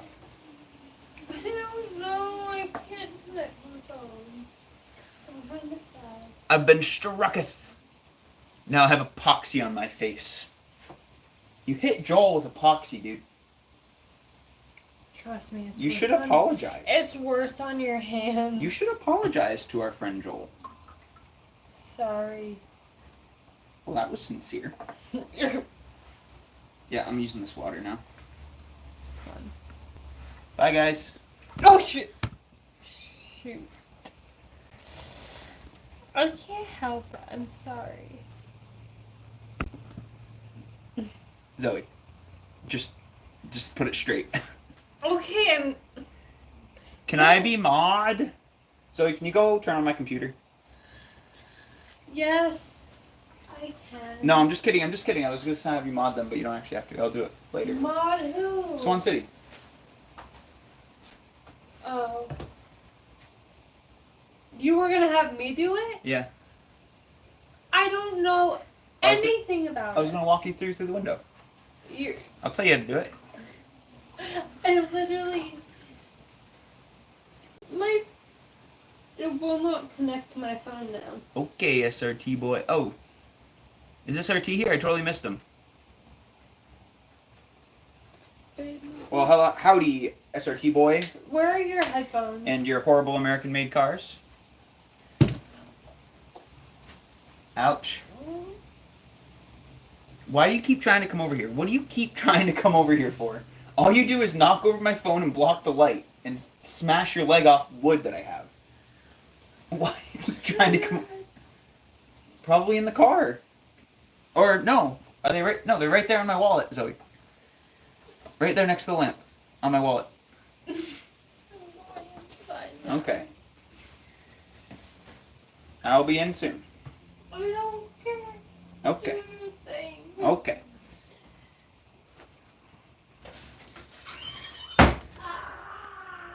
You know, guys, this is way too big to be an Udu.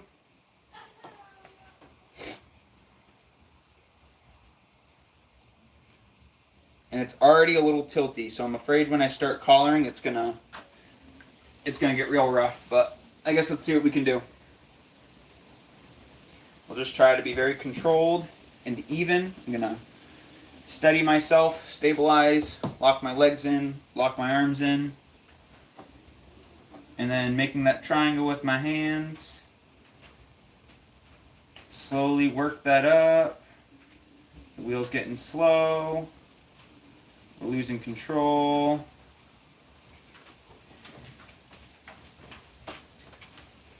Alright, you know what I gotta do here?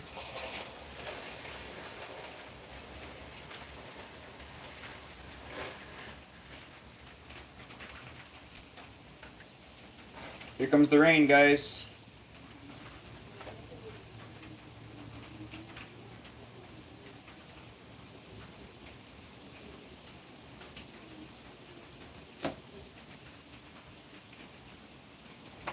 Man! Oh, I can't reach it. But I also don't want to forget it down here. Noodle.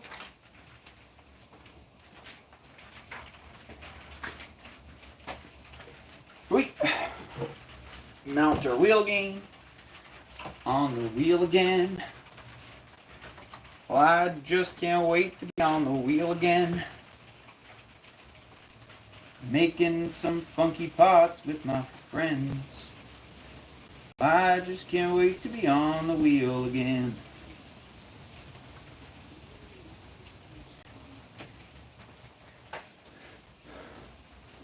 Blowtorch. Blowtorch for what? Why am I torching it?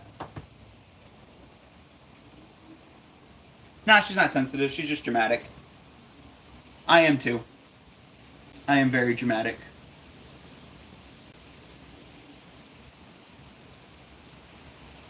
Are you saying to torch this a little bit before I start collaring? Is that what you meant?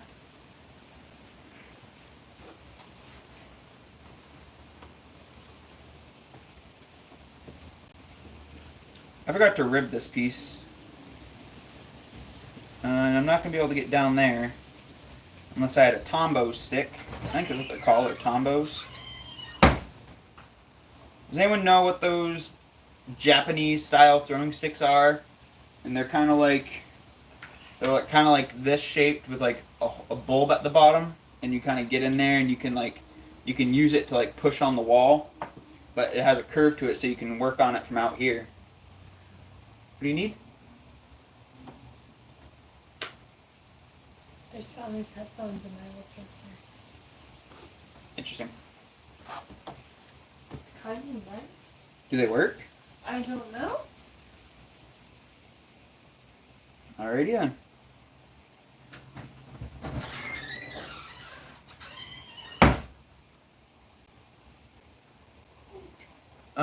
I was thinking if the belly was done, you should torch it to firm it up and then pull more. Oh, I see what you're saying.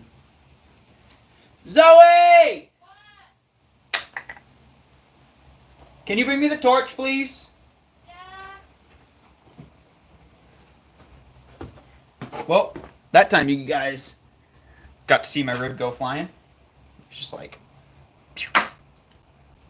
It's so slippery, my hands are just covered with this super slip. Whoa. What do you... I gotta torch the belly of this. You wanna torch it for me since I'm all clay? You just have to hold the flame and slowly move it up. Slowly move it down. And we're only going to do it for a little bit. We don't have to do it much at all. How much heat? How much heat? Turn the flame on. Give it a little more juice. There. Now just... No. You want to hold the torch straight up. These little like 1-pounders or whatever. Yeah, and then like tilt it from there. But yeah. And then just... Here, I'll kick with this foot. I'm kind of afraid. Afraid of what? So just go up and down? Yeah, like put the...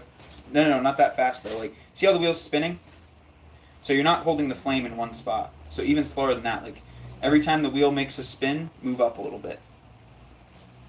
There we go. And then, yeah. Go even slower. Yeah, you see, you're skipping spots. You're just skipping right over spots. I'm sorry. I even have the wheel spinning fast for you. Trying to get Well, better. pull the flame a little bit further away. Jeez, I'm sorry. You're fine. A little bit high. There we go. Slowly work that up as the wheel spins. How far? How far? That's fine. Teamwork makes the oodoos work. I hope. Makes the oodoos drum. Oh, it looks like Abby's here. Cool. Okay. You have to blow it. Oh. More? Yeah. Okay, I Just don't... a little bit more. Just don't go all the way to the bottom.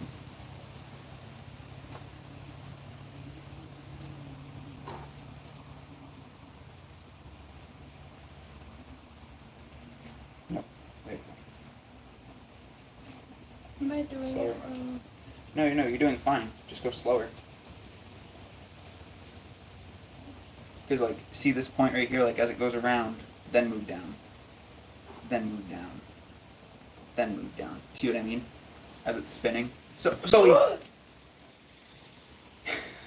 okay, just stop. Just go back inside. You clearly were not paying attention to what you were doing. I'm trying to focus on what you're doing and trying to focus on what I'm doing. Yeah. You're just torching a pot. That's all you gotta do. Is just I know, but... Hey, pottery demon. Have you ever seen people light newspaper and toss it on the pots? Oh. No. The only newspaper that I've seen for that, also, welcome. I love your lives. Super cool camera setup you got going on. Pretty awesome. But the only newspaper thing that I've seen is when people do raku fires to create that reduction atmosphere. But no, do you mean like right on the wheel here, like while the pot's still wet? You'd throw some newspaper on there? I'm not quite sure what that would do. I've wrapped some of my pots in newspaper and fired them in the barrel. And I believe that's called sagger firing. And like newspaper, corn husks, eggshells, and I would wrap all that up in tinfoil around the pot, and then that would go in the fire. Those of you who didn't see, Zoe hit the pot with the torch because she wasn't paying attention to what she was doing. So she scraped the end of the torch right into the pot. But luckily we got nice thick walls, and it smoothed right out, so we should be fine.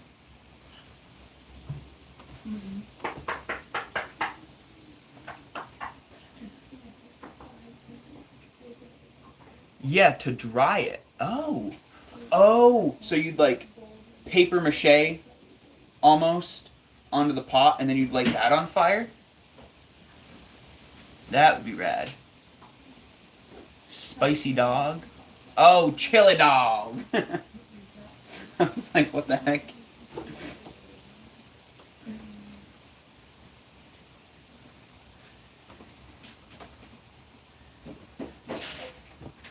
Yeah, Pottery Demon's got some crazy edits. Super cool. Howdy, Jonah. How you doing?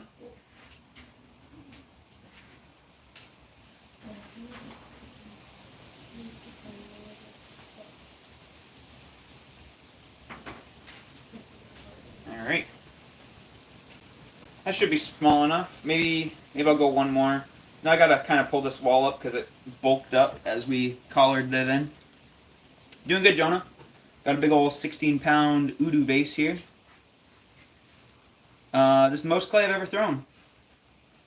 Officially, I've been saying that quite a bit because I've just been throwing with more and more clay. But yeah, this is yeah.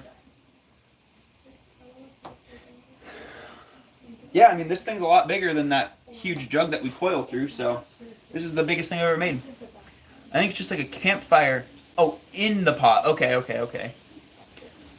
So then the top dry a tad to take them out wider. I see. Okay. Huh. That is super interesting. I've never seen anything like that before.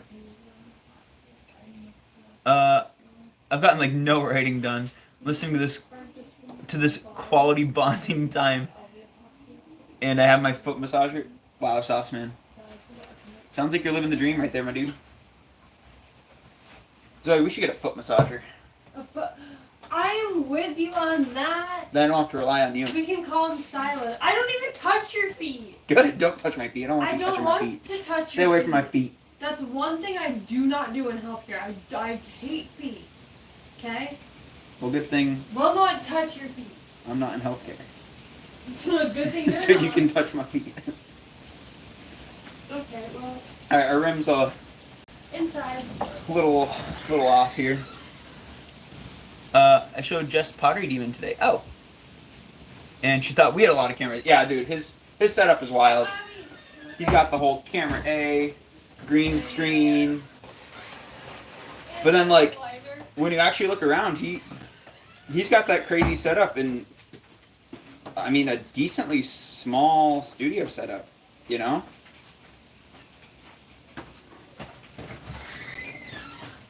Noodle. Oodles of noodles. I can actually go over there. Yeah, so I think I just got that air pocket, actually. There we go. That should even it out now. Jeez,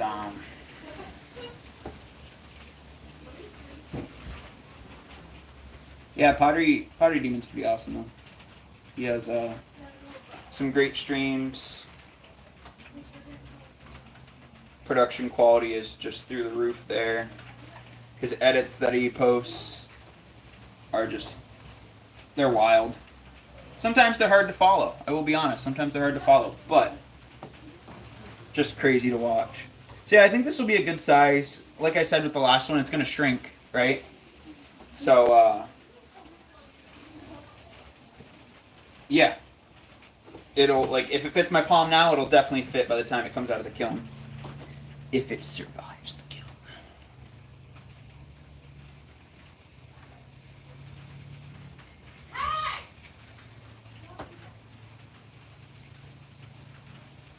It's always the big if for me. If it survives the kiln.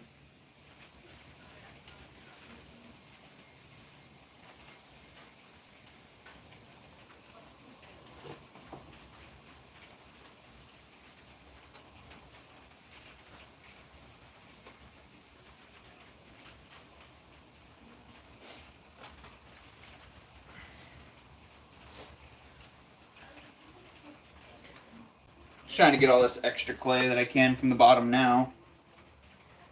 Less to trim away later, but it doesn't really matter. These big boys need a lot of trimming because I left so much clay at the bottom. Yeah, no, the voice control, the voice commands is really cool on Demon Stream. Funnily enough, he was actually the first YouTube potter that I came across who did live streams. And then from there I found Chad and Swan City. And between all those guys, seeing all of them create pottery, I was just like, I'm doing this, you know, let's see if I can get my channel going, right?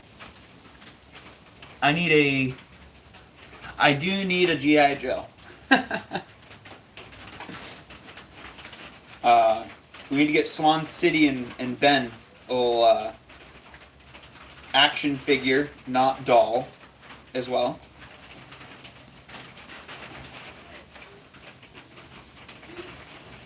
Ugh, got all this crusty clay on me. Crusty crab pizza is the pizza. Rain's coming again. It's probably going to be on and off like this all night. Alright. I think I'm pretty pleased with this.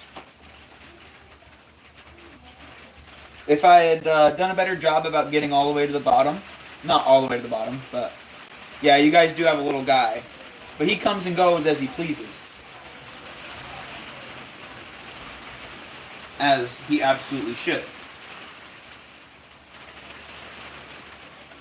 But yeah, if I had went down a bit further, I would be able to bring some more of this clay at the bottom up through the body a bit more.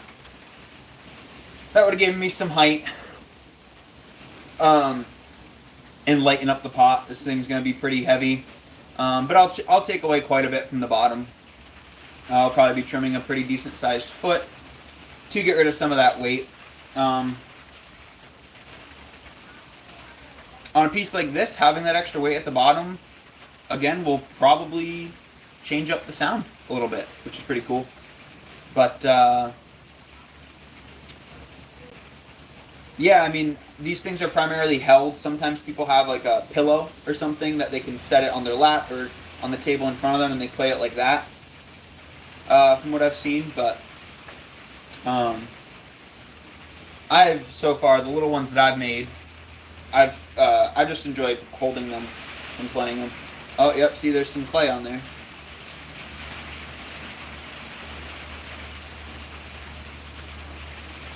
What are we gonna do? They aren't dolls or toys. They're tiny plastic men. No, that's where men. I don't know where all these SpongeBob references are coming from. I haven't seen that show in years. Messy. What does that say? Messy. Oh, messy business. Oh, like business. Is that the pink coconut water? No, this one is.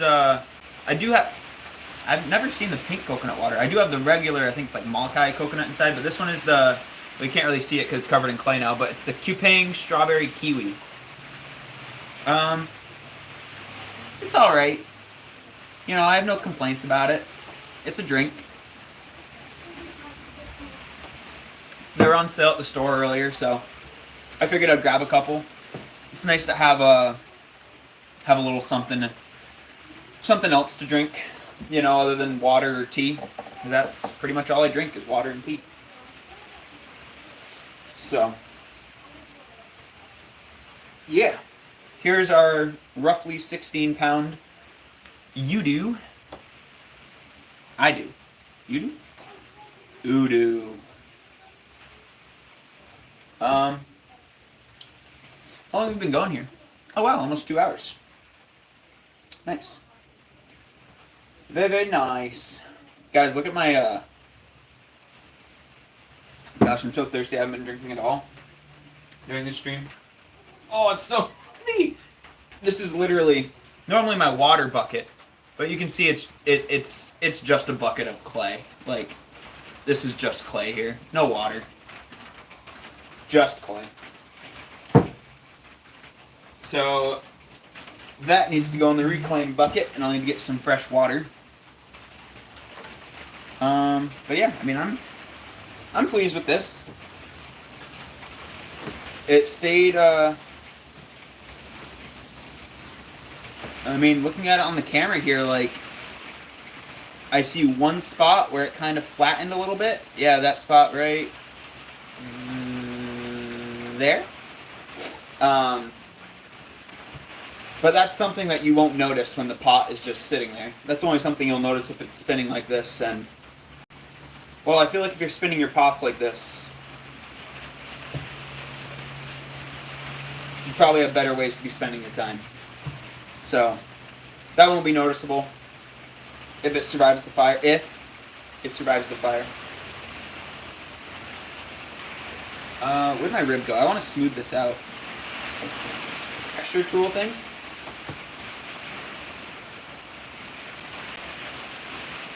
What just happened? My screen just cut out and came back. Can anyone let me know if the live is still going? The timer's still ticking, but my screen just went completely black and then came back.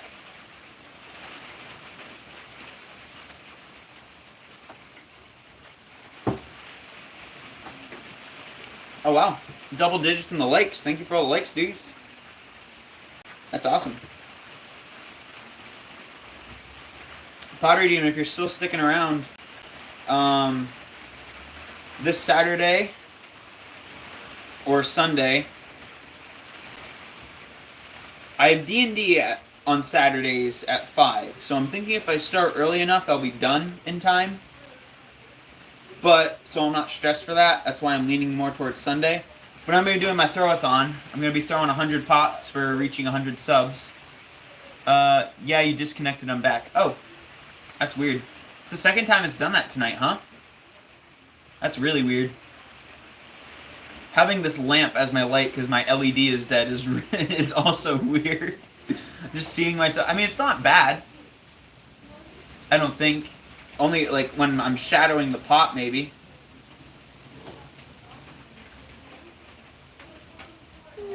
Oh, how can I?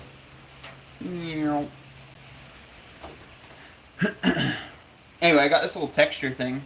It's got some little like ribs on it. I don't know. Let's see what it do. It's not very curved, so I don't know how it's gonna really work. Can I curve it a little bit? Well, I can kind of bend it. Let's see.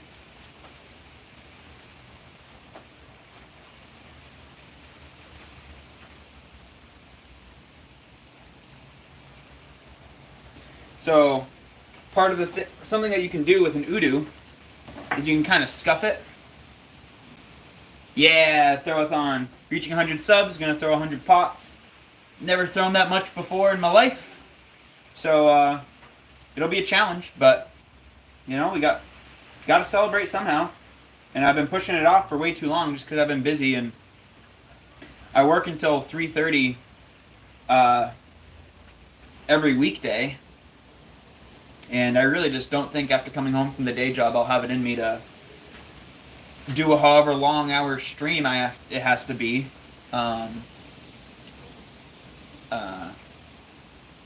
You know, to get to that 100 pots. So I guess maybe I could have done it on a Friday, grab myself an energy drink and just try to crank it out after work, but that also doesn't sound pleasant, having to drink an energy drink to do pottery. So pinky's out, dudes. Always. But yeah, I am super excited for the throw-a-thon. That's going to be a whole lot of fun. Hopefully have some guests and or guest joining, which would also be really cool. Kind of split up the stream a little bit and just keep it interesting, you know? I don't know, at least for me, like, I can only watch someone make pots for so long because I do it myself. I'm more so hanging out for the chat and just for that sense of community, right? Like, I'm not... And I do learn things, too, don't get me wrong. I learn things every single day. Every single stream I watch, like, there's always something that somebody does differently to me, and I'm like, oh, that's pretty neat. And I'll give it a shot, and sometimes it works out for me, and sometimes it doesn't. Mad props for working your butt off and kicking for our entertainment. Thank you. Thank you, guys. Oh, I got a bunch of clay on my actual wheel. It's squished on there. I should probably get that. Yeah, I should probably get that off. Yeah, no, I love this kick wheel though. I'm so happy I got the opportunity to get it. Perfect timing too with my electric wheel kind of giving me issues. This thing comes right in its place. Because wheels aren't cheap. I did see a Shimpo XL Whisper on Marketplace earlier, and the lady had it listed for $600. So that's not horrible. Welcome back, Jonah. At least for that kind of wheel, you know. The Shimpos are supposed to be pretty good, but I don't know. I don't have don't got $600 laying around to buy a new wheel right now, you know. So I'm glad this thing came up. I gave the dude a pot for it. I appreciated it. You know, and the same guy that I got the wheel from, he pugged 200 pounds of COVID clay. I call it COVID clay because it's reclaimed that's been sitting in a locked studio that the University of Vermont closed that studio right before COVID, and it was just sitting there untouched. They have 8 wheels in there. They have a propane, a huge gas kiln. Like I could stand inside of their gas kiln easily. 2 electric kilns. I think they're Scut somethings. I'm not too familiar, but they're Scut something. Big top loaders, you know. 2 of those. Wedging table. Like, it was a full-on studio. They have hundreds of pounds of glaze chemicals. Like a whole wall that was just covered in glaze chemicals. Like, it's a legit studio, and the school shut it down. And then this guy, the one I got the wheel from, he was hired by the school. He's a potter himself. He was hired by the school to essentially clean up that studio and get it running again. It's going to be a hybrid studio, so it's going to be primarily for the students to use, of course.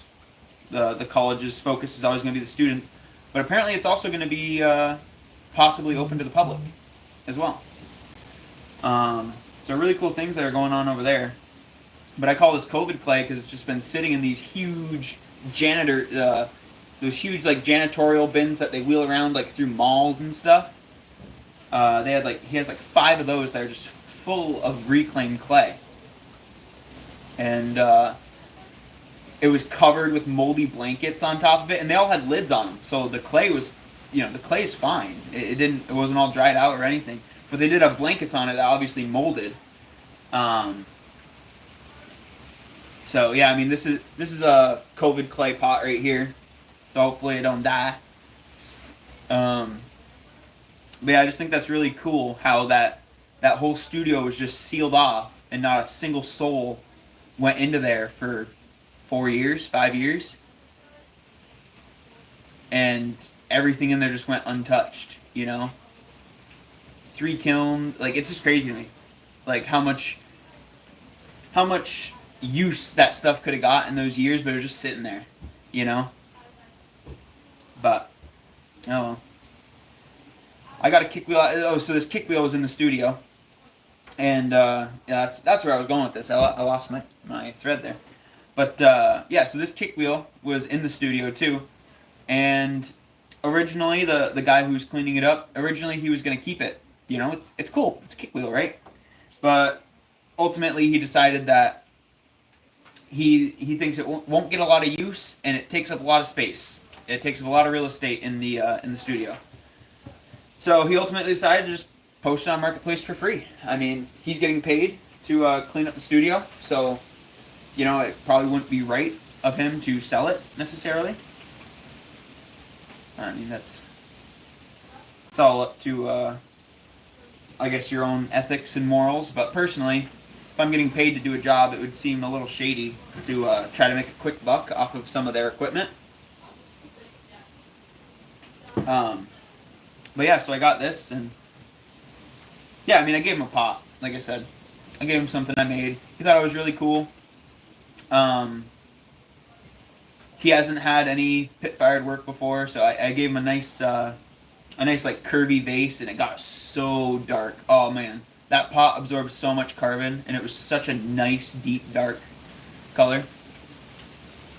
Wow, that's epic. Glad you passed on it. Yeah, no, it's awesome. And I mean, like I said, I love this thing. I've already put it through a lot of work since I got it. How long have I had this? Couple weeks now, right, chat? Yeah, I'd have to look back at my videos, but I think I've had this for about 2 weeks now. And yeah, I mean, I just love it. Big part of my work, Pottery Demon, is I like to explore the traditional techniques. So all my pots are pit fired, either in an old oil drum or dig a hole in the ground, right, like our ancestors. I just recently got a raku kiln, so that's going to be really cool. I'm going to get some cool results with that. I do a lot of like little hand building things and stuff like that. But a kickwheel has been on my radar for a very long time. And like I was telling the stream earlier, I messed around with the idea of trying to build one myself for so long. Making plans. I had this really cool plan all done up. I used like 3 or 4 different like, I don't want to say methods, but like blueprints kind of plans, I guess. And kind of combine them all to make my own. And then I price out the materials, and it's just like, do I really want to go buy all this wood and, the concrete mix and go through all that, like having to build it too. But maybe at some point, that it would be cool to have a wheel that you built yourself. But for now, this thing's just awesome. I mean, I can't get over it. I think it's so cool to have a manual wheel. And yeah, like I said, it just really plays into my genre of work, right? Because obviously pottery has so many layers to it in itself. So I think this really just kind of follows through. And it's something that I've been wanting regardless. I mean, even if I did have an electric kiln and I was glazing and doing all that, I still think I would use the kickwheel and enjoy it and still want it. I just think, man, yeah, I don't know. It's just so cool that I had this whole station, right? I got this whole workbench in front of me, and it's all one big conglomerate of wood with a seat with a spinny thing in front of me, and there's no cord, there's no turning on the power, and I like my wheel over there, I don't have a foot pedal for it or anything like that. That's always been something that I've wanted to play around with, but never had a reason to spend $100 on a foot pedal for my wheel.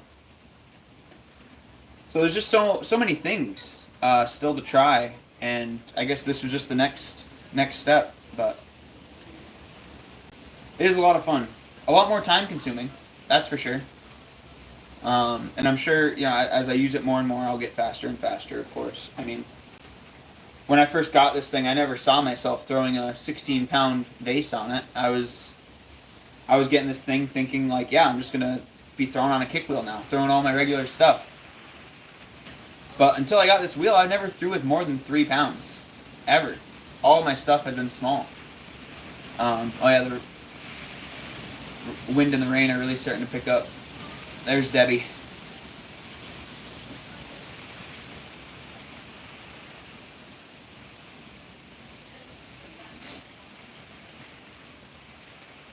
But yeah, all in all, I'm very happy with this pickup. I super appreciate Britton for hooking me up with this and the clay. He pugged 200 pounds of terracotta for me. That COVID clay. He took care of it all, pugged it, bagged it, and all I had to do was go and pick it up. So really awesome dude. And yeah, I'm super fortunate to have gotten this. Like I said, especially because my electric wheel, I think my shaft is bent, or the wheel head is loose somehow. But I've went through and I've tightened everything, like everything that I have access to. I've tightened down, like everything's snug on there. So but I don't know, could be that shaft, but it's almost like when I grab the wheel head like this, I can I can shimmy it up and down, like side to side like this. Like if I'm going like this, it'll shimmy a little bit. Well, I guess you can't see my other hand, so like it'll shimmy a little bit like that. Now obviously, not a big problem when I just turn the wheel on, but as soon as I put a ball of clay on there and put any kind of pressure on it, that wheel head just tilts a little bit while it's still spinning. So every pot I pull off there has that slight off tilt to it, and I think this problem has been happening for a while because I noticed this a very long time ago, and it probably just wasn't as major yet. But as I used it more and more, it obviously loosened up or bent or whatever's going on, right? It bent out some more. And I think as that problem slowly, snowballed on itself, I was naturally correcting the wheel, because a lot of my pieces do come off the electric wheel just fine. But then every now and then, like not even every now and then, they'll just be, I don't know, there'll just be that string of pots that just will not come off right. They will not come out right. I know that's like that could be said for anything and anyone, but it's just very odd. It's just very odd. And sometimes I am able to counteract that. I'm able to keep that pot perfectly centered. And I notice I can really, right now on the electric wheel, I can't throw more than like 1.5 pounds. As soon as I start getting past like 1.5 pounds, it's too much to counteract that. You know, I might be able to do it if I actively think about it, but I don't want to hurt that wheel more than I have, you know. So we'll have to figure that out, because I mean, no reason to just get rid of the wheel. Obviously, anything can be fixed. So. Alrighty, y'all. I think I'm just about going to end it there because the rain's obviously picking up. Yeah, we went ahead and threw this. Let me see if I can pick up that other Udu we threw. Or maybe I should actually bring you guys to the Udu now that I think about it, because it was already pretty loose. Let's go see what's going on outside. Oh, is the light plugged in? Light's probably not plugged in.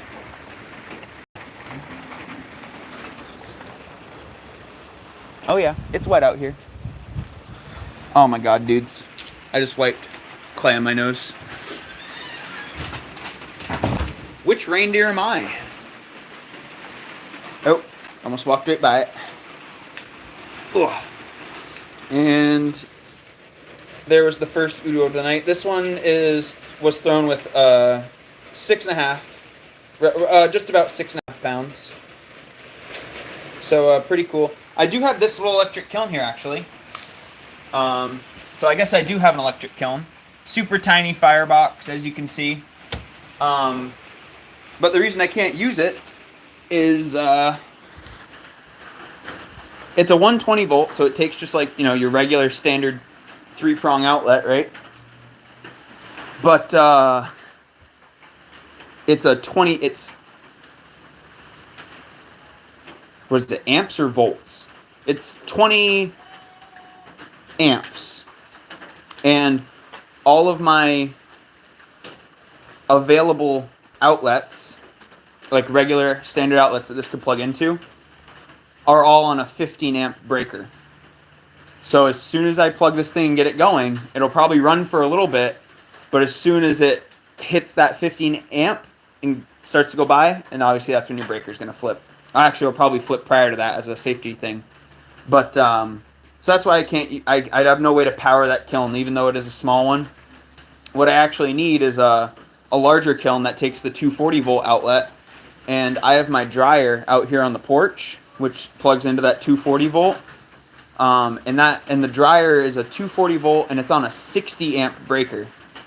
So if I were to get a larger electric kiln, I could theoretically share that outlet with the dryer. Obviously, you can't have both running at the same time.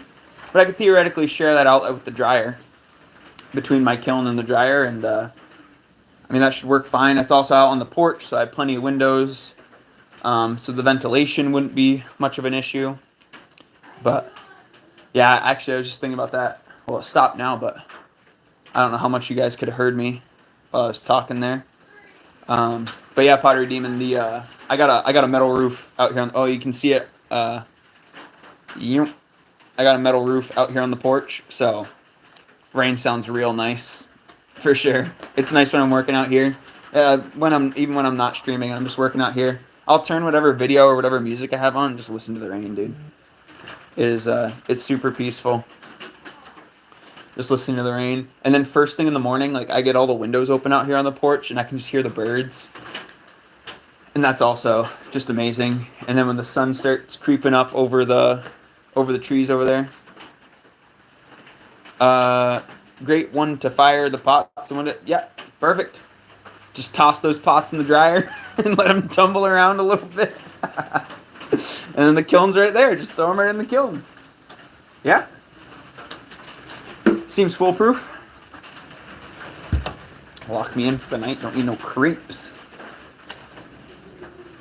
Sometimes we get some weirdos that walk down the street, and they're weirdos. They are weirdos. And there's our 16-pounder in all of her glory. Biggest piece I've ever thrown. Right here. Oh, but yeah, like I was saying, I don't think I ever finished my thought about the lines that I made on there. I don't know, Sauce Man. I am still yet to witness that creepy guy, but well, we keep an eye out. We got our Ring cameras going too, front and back. So, but yeah. So this here, can I just stand you guys up like that? Oh my goodness, my phone can just stand up like that. There's no way. Yo. Tripod is clutch. Anyway, so these rings right here that I threw in there, when the pot is all dry, one thing that you can do with an udu is you can kind of like scuff your hand on it. You can give it like a little scuff, and that creates like a snare, I believe, like a snare kind of noise. So I'm wondering is if I put some texture on there, when you scuff your hands on it, if it'll, either make a different noise or kind of amplify that noise. Yeah, exactly, Pottery Demon. That's what I was going for. Just a different kind of sound, maybe. And then also a little bit of decoration, right? Super simple decoration, but it breaks up, the two hemispheres of the pot. And, yeah. Super simple, but hopefully it's functional and somewhat decorative. So... Oh, and for those who haven't seen the whole kickwheel yet, there it is. I sit here, obviously. Got this whole work table area in front of me, which is nice. And then there's the concrete slab. That concrete slab right there weighs about 150 pounds.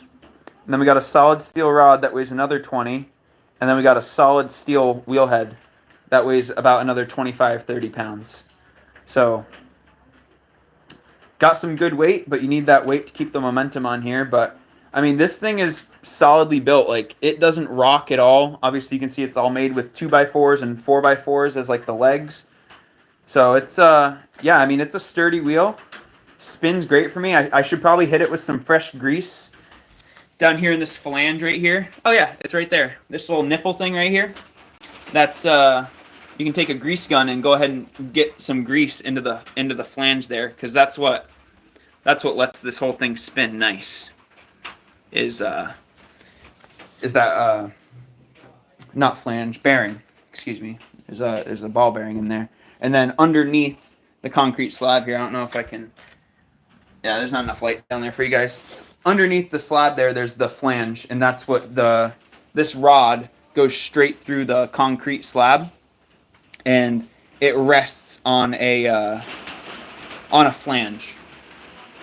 So that's the whole wheel that we got. Pretty nifty. I mean, it slid right in the back of my brother's truck, and ferried it back over from Vermont, and it's held up strong. Took us a little bit to get the thing back together, because obviously to move it, this whole thing all together. This whole frame, this is all solid wood. So the frame itself probably weighs another 100 pounds or so, if not more. So it would be way too much to try to just lift this thing. I'll bring the whistles to pottery band practice. You know what, Pottery Demon? It's funny you say that. Swan City was just mentioning earlier, and I've spoken with, I don't know if you're familiar with Ben Wolf Pottery. He has an udu drum. Swan City is hopefully going to make some udus. I got some udus on the way. I got some udus in the kiln. And yeah, dude, you just gotta make an udu, or you can just whistle. You can just whistle. That's cool too. That's cool too. But udu gang, udu gang. Oh, and then also someone else who's in our community. He hasn't stopped in today. He must be busy with the kids or whatever. But his name's Bloodleaf. He's a musician, and he's a multimedia artist himself. Recently, he's been making puppets. He's a painter. Super cool guy. You should check out his channel too. In Swan City Ceramics. Oh yeah, they're there right there. Killer for sure. It'll last for generations. Yeah, I mean, I hope so. If I take care of it, you know, which is the plan. I tend to take care of my stuff, but yeah, I mean, it's solid. You know, it seems very well built. Tons of supports on there, and you know, I don't even know how long it was used or how long it was built, or how long ago it was built before it came to me, right? So yeah, will definitely last a while, hopefully, and maybe my kids will be kicking on this, right? But yeah, we're gonna get a whole band together. Like I said, Bloodleaf, he's a musician as well, and yeah, I mean, I think it'd be awesome to get him to like come out with like a mellow beat for us to go on, or if we did the beat ourselves and he does the little producing on that. I think that'd be pretty rad. Yeah, Ben Wolf. His dad is Guy Wolf. They are, yeah, Guy Wolf, very, very big. Ben Wolf has obviously made a name for himself. Apart from that, I would think. I'm sure that success helped, and also, like he says all the time, with his dad being a potter, he's been making pots since he was 3. You know, he was on the wheel since he was 3. So, just kind of made sense for him. But yeah, no, they're a killer team. They're a crazy talented people. Ben also shreds on the guitar. Yeah, I mean, very, very talented people. I mean, they're friends with Martha Stewart. You know, like kind of wild. Swan City and I were like ooh and ahhing over that earlier because it's just crazy, you know, how ceramics even got intertwined with somebody like that. So Simon Leach, yeah, Simon Leach is awesome too. He was actually one of the inspirations when I was designing my kick wheel, because he has, I believe, he has the treadle wheel, I believe, that he kind of made some plans for, if I remember correctly. But yeah, no, Simon Leach, he's also a very talented guy. I've seen some of his work online. And Sauce Man is just a sauce bro. Aren't we all? No, I guess we're not all sauce bros, right? You got to earn the title of sauce bro.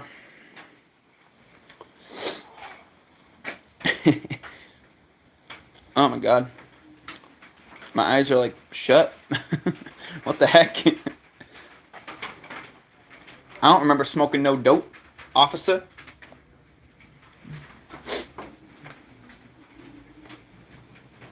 Oh, that's right, Joel. That's alright. That painting's not staying up there. I got these paintings up here, but this one keeps falling. This middle one, for some reason. If I tilt it more like that. But I just got these paintings up here. Just some abstract stuff to fill in the walls. I don't know. I do all kinds of paintings. I do a lot of landscapes. This shelf here, well, there's the electric wheel that is currently not working here. It's also been making a noise. Let me see if I can pick this noise up for you guys.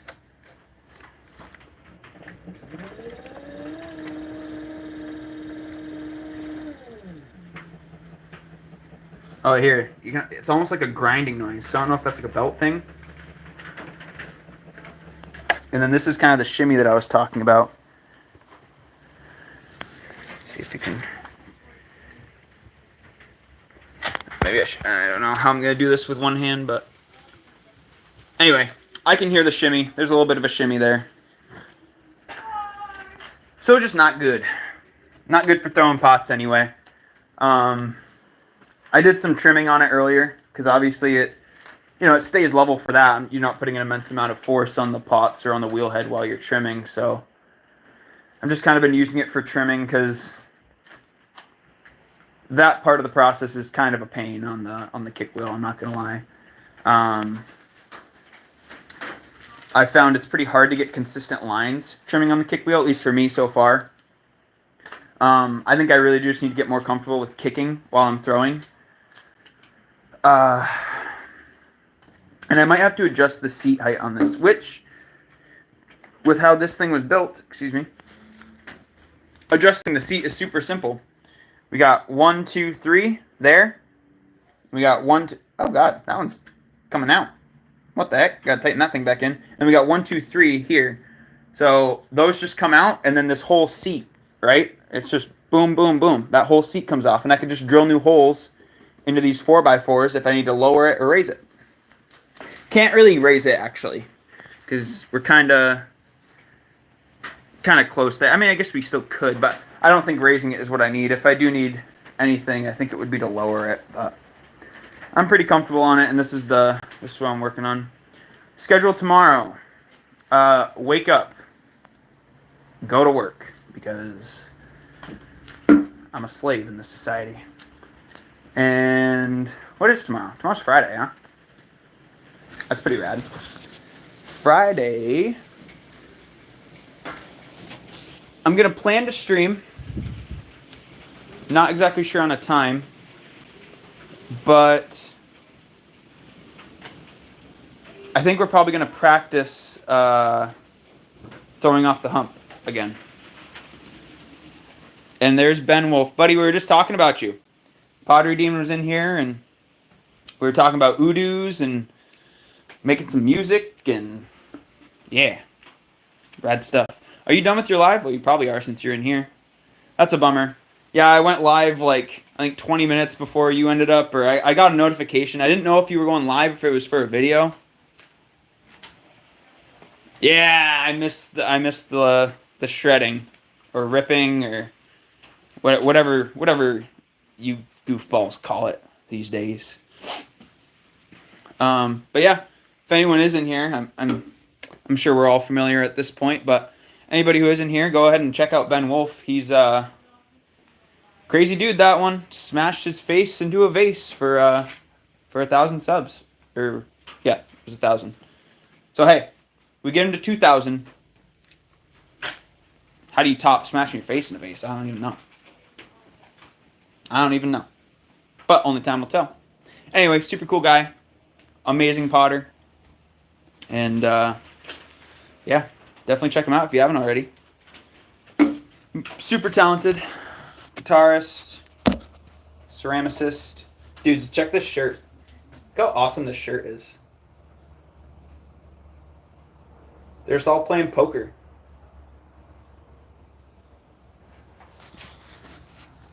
Chilled out the end. No shredding this time. Just melodic. Nice. Of course, I miss the chill vibes. Not you going absolutely ham on that guitar. But that's awesome, dude. I'll probably throw your VOD on while I'm at work tomorrow. I usually have something going on in my ear. I'm not a big music guy myself, so I'm audiobook, podcast, streams, that kind of thing. I like to have something more engaging in my ear, I guess. But yeah, I'll probably throw your VOD on and listen to that while I'm at work tomorrow. Seems fun. Oh, did anybody see? I was wearing different glasses today. I wasn't wearing the round brown ones. It's because I lost them. I had no idea where they went. So luckily I had a backup pair. But these ones, the prescription is a little bit off. So I'm kind of, maybe that's why my eyes are shut so much, because my prescription's a little bit off. So I'm just naturally like squinting a little bit. That's probably it. No, Ben, I did not throw off the hump today, actually. I started off by throwing this, I think it was roughly 6.5 pounds. This one's going to be an Udo, hopefully. And then that was just kind of like my warm-up throw.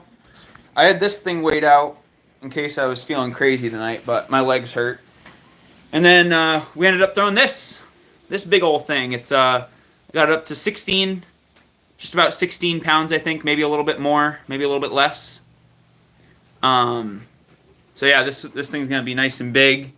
What do you think? What do you think about these groove lines that I threw in here? I figured when you scuff it for that snare noise, it'll either make a different noise or maybe amplify it somehow, you know. But yeah, biggest piece I ever threw. I think, well, definitely the most amount of clay.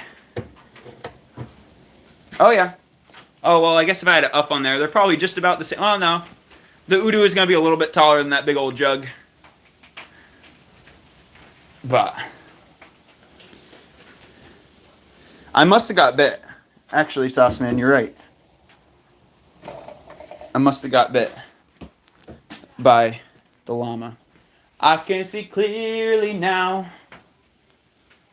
The llama's gone. Nope, that didn't work at all. I got more blind. You also haven't seen me spitting at all. So, the llama juice hasn't kicked in just yet. Just make them smooth so you don't cut yourself. Might help with the snare brush. Yeah, that's a good shout. I should probably run the sponge over them.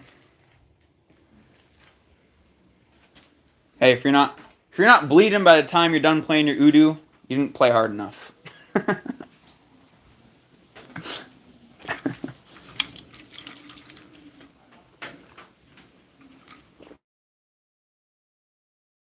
Out of water. Out of energy. But yeah, great stream. Appreciate all y'all hanging out. Ben, glad you could stop in. Sorry I missed your stream this evening. But yeah, we did pretty good. Threw my biggest pot I've ever thrown. Pretty awesome. And then we got another Udu thrown up, which is, decently sized. I'm still not used to throwing pots that are, like I said, larger than like 3 pounds. That was the max I ever went. Joel was just playing Bears via babies? Bears via babies. That one does not ring a bell. Yes, Ben, 100 pots this weekend. I played Dungeons and Dragons on Saturday. In the evening, around 5 o'clock. So I don't think I want to do it on Saturday because I don't want to feel rushed to finish it up and get to D&D or have to postpone my group, So yes, Sunday is gonna be that throwathon. That's what I'm leaning more towards. The only way I could probably get it done on Saturday is if I just get up really early and get going early, but I don't know how many people are going to be there, so I figured I want to start. There goes that painting again. Figure I want to start around maybe 9 o'clock. 8 or 9 o'clock, pretty standard. Yeah, thanks, man. We threw a 6 pound and a 16 pound. I don't know. Oh, did you mishear me though? Because this one here is a 6 pounder that I threw, and then this one is 16 pounds, so like 10 more pounds. So what I have to do 2,000 when I hit 2,000, I mean, it would only be right, Ooh, got a good breeze coming through here. That ain't good. Oh, and that's just there's no screen in that window either. Yeah, 16. Yeah, I did throw a 6 pounder. I think it was like 6.3 pounds, and then, yeah, this big guy, I started off with 10 pounds, cut it in half, so got that on there. And then I added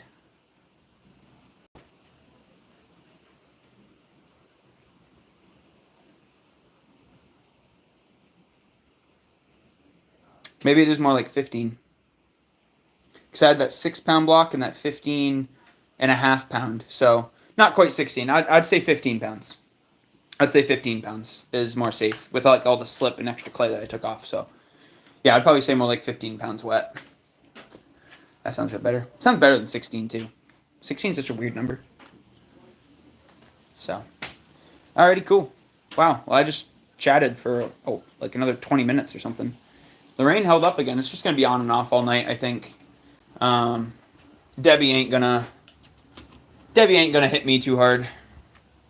Here in upstate New York, we don't really get hit with any crazy weather whatsoever. Craziest thing is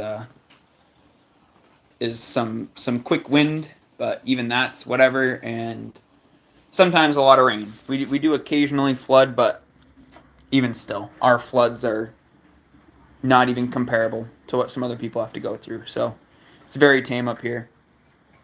Ben, tomorrow at the shop, I'm making 40-pound 2-piece pots. Golly. Bottom 20, top 20.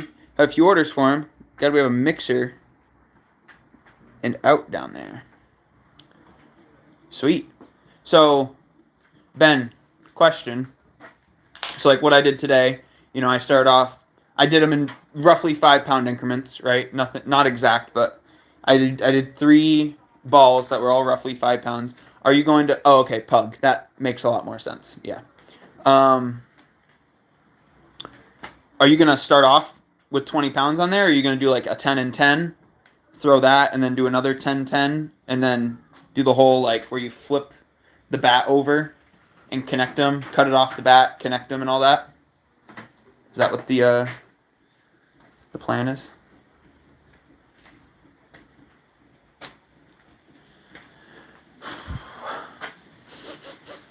It's getting stuffy out here.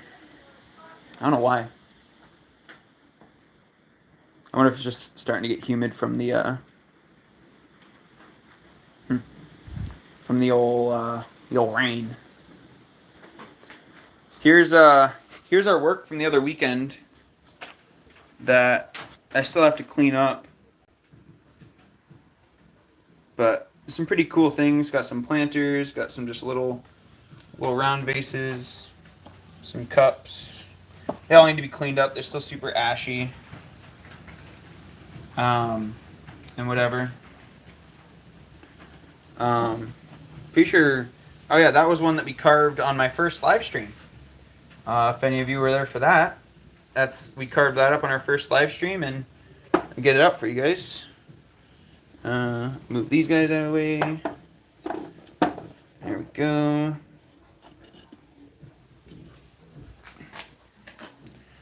Yeah, so made this guy on the first live stream I ever did on YouTube.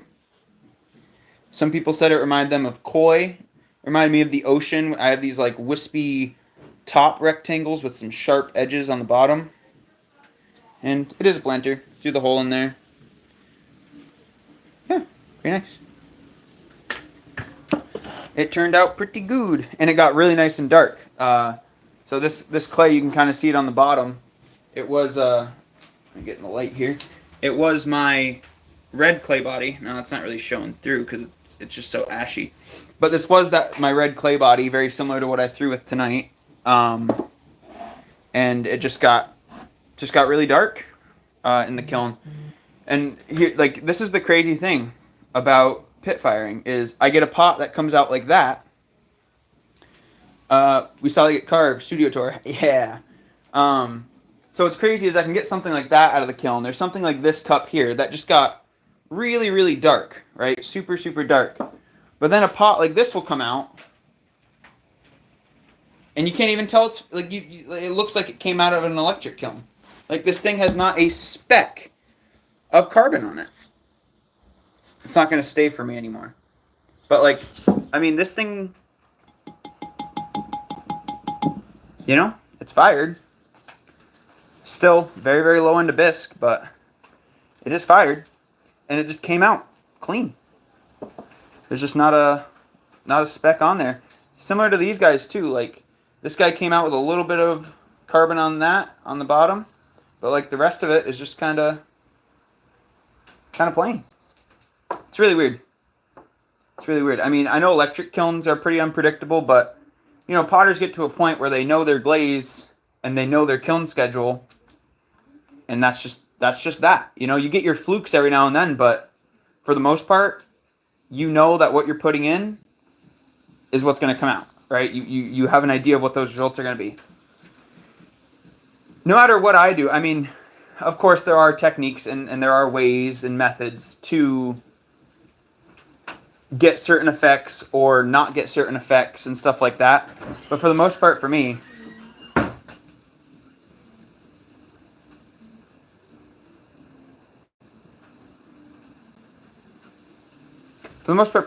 whatever goes in that barrel is you never know what's going to come out. You never know where that smoke is going to get to. You never know. You just never know. The barrel is so unpredictable. Sorry about that. Was just interrupted by Zoe. She just came out here and started dancing or something. I don't know. Guess you can call it dancing. All right, Joel. Have a good night. Swan City. Have a good night. Thank you. Are you guys? Well, you might not be here anymore, but are you guys streaming your kiln load tomorrow? Kiln unload / load tomorrow? Looking forward to the throwathon. Yeah. Yep. The black is the carbon. Yep. Yeah, American pots are black because they usually fired with dry cow. Yep. Or other animal manure. Yeah. Which threw off tons of carbon. Yeah. Not only does it throw off tons of carbon, Ben, it also burns real hot. Yeah, that's something that I haven't done, but I have in my research and in my time learning, I've definitely seen that done.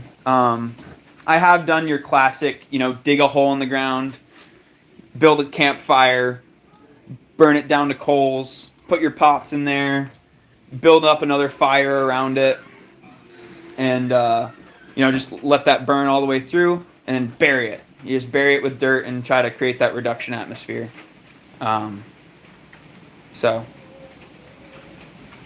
Oh, watch until I turn off. Okay, yeah, I'll definitely be going soon. I mean, I've been trying to go now for the past 45 minutes. We've just been chatting. It's totally fine. I love it.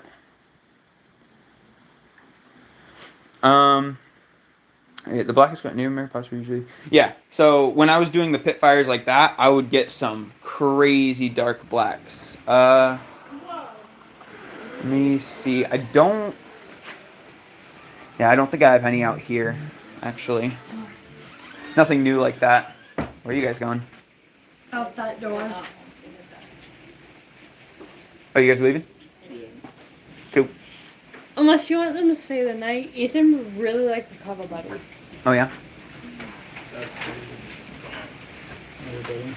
I want clay, so I'll give you knuckles.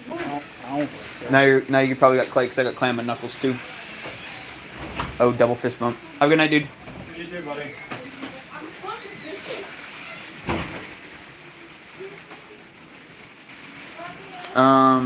Totally lost my train of thought here. Talking about firing, and yeah, so I used to do those pit fires. Then I moved on to the barrel, and that's when I really started to see the mixed results, and have just been going from there. Okay. This girl.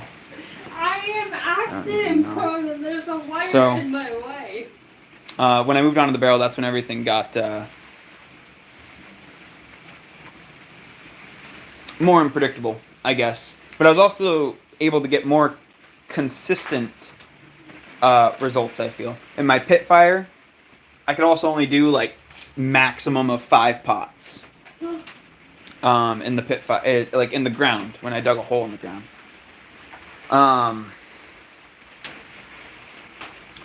When I moved on to the barrel, and I pretty much primarily fired in the barrel since then, I was able to really stack that full of pots. But then also, I kind of found out where in the barrel doesn't like to heat up as good, and where in the barrel gets hot really, really fast. And, you know, as most of you guys have probably found out by now, if you heat pots up too fast, they'll explode on you. So, what you got? A bathtub? The things for, the Mancala set.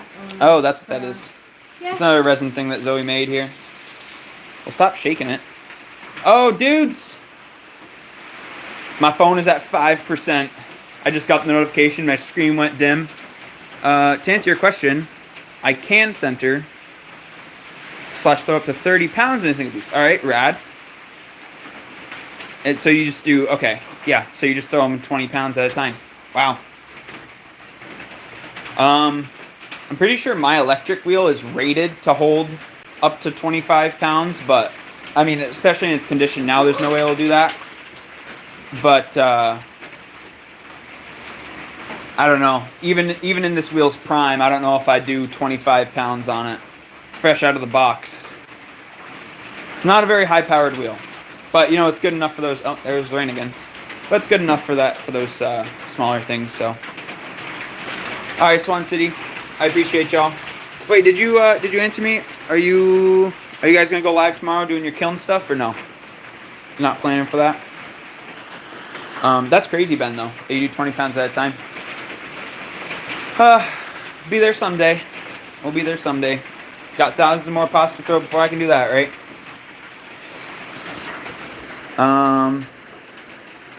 Okay, you guys definitely stream that. Awesome.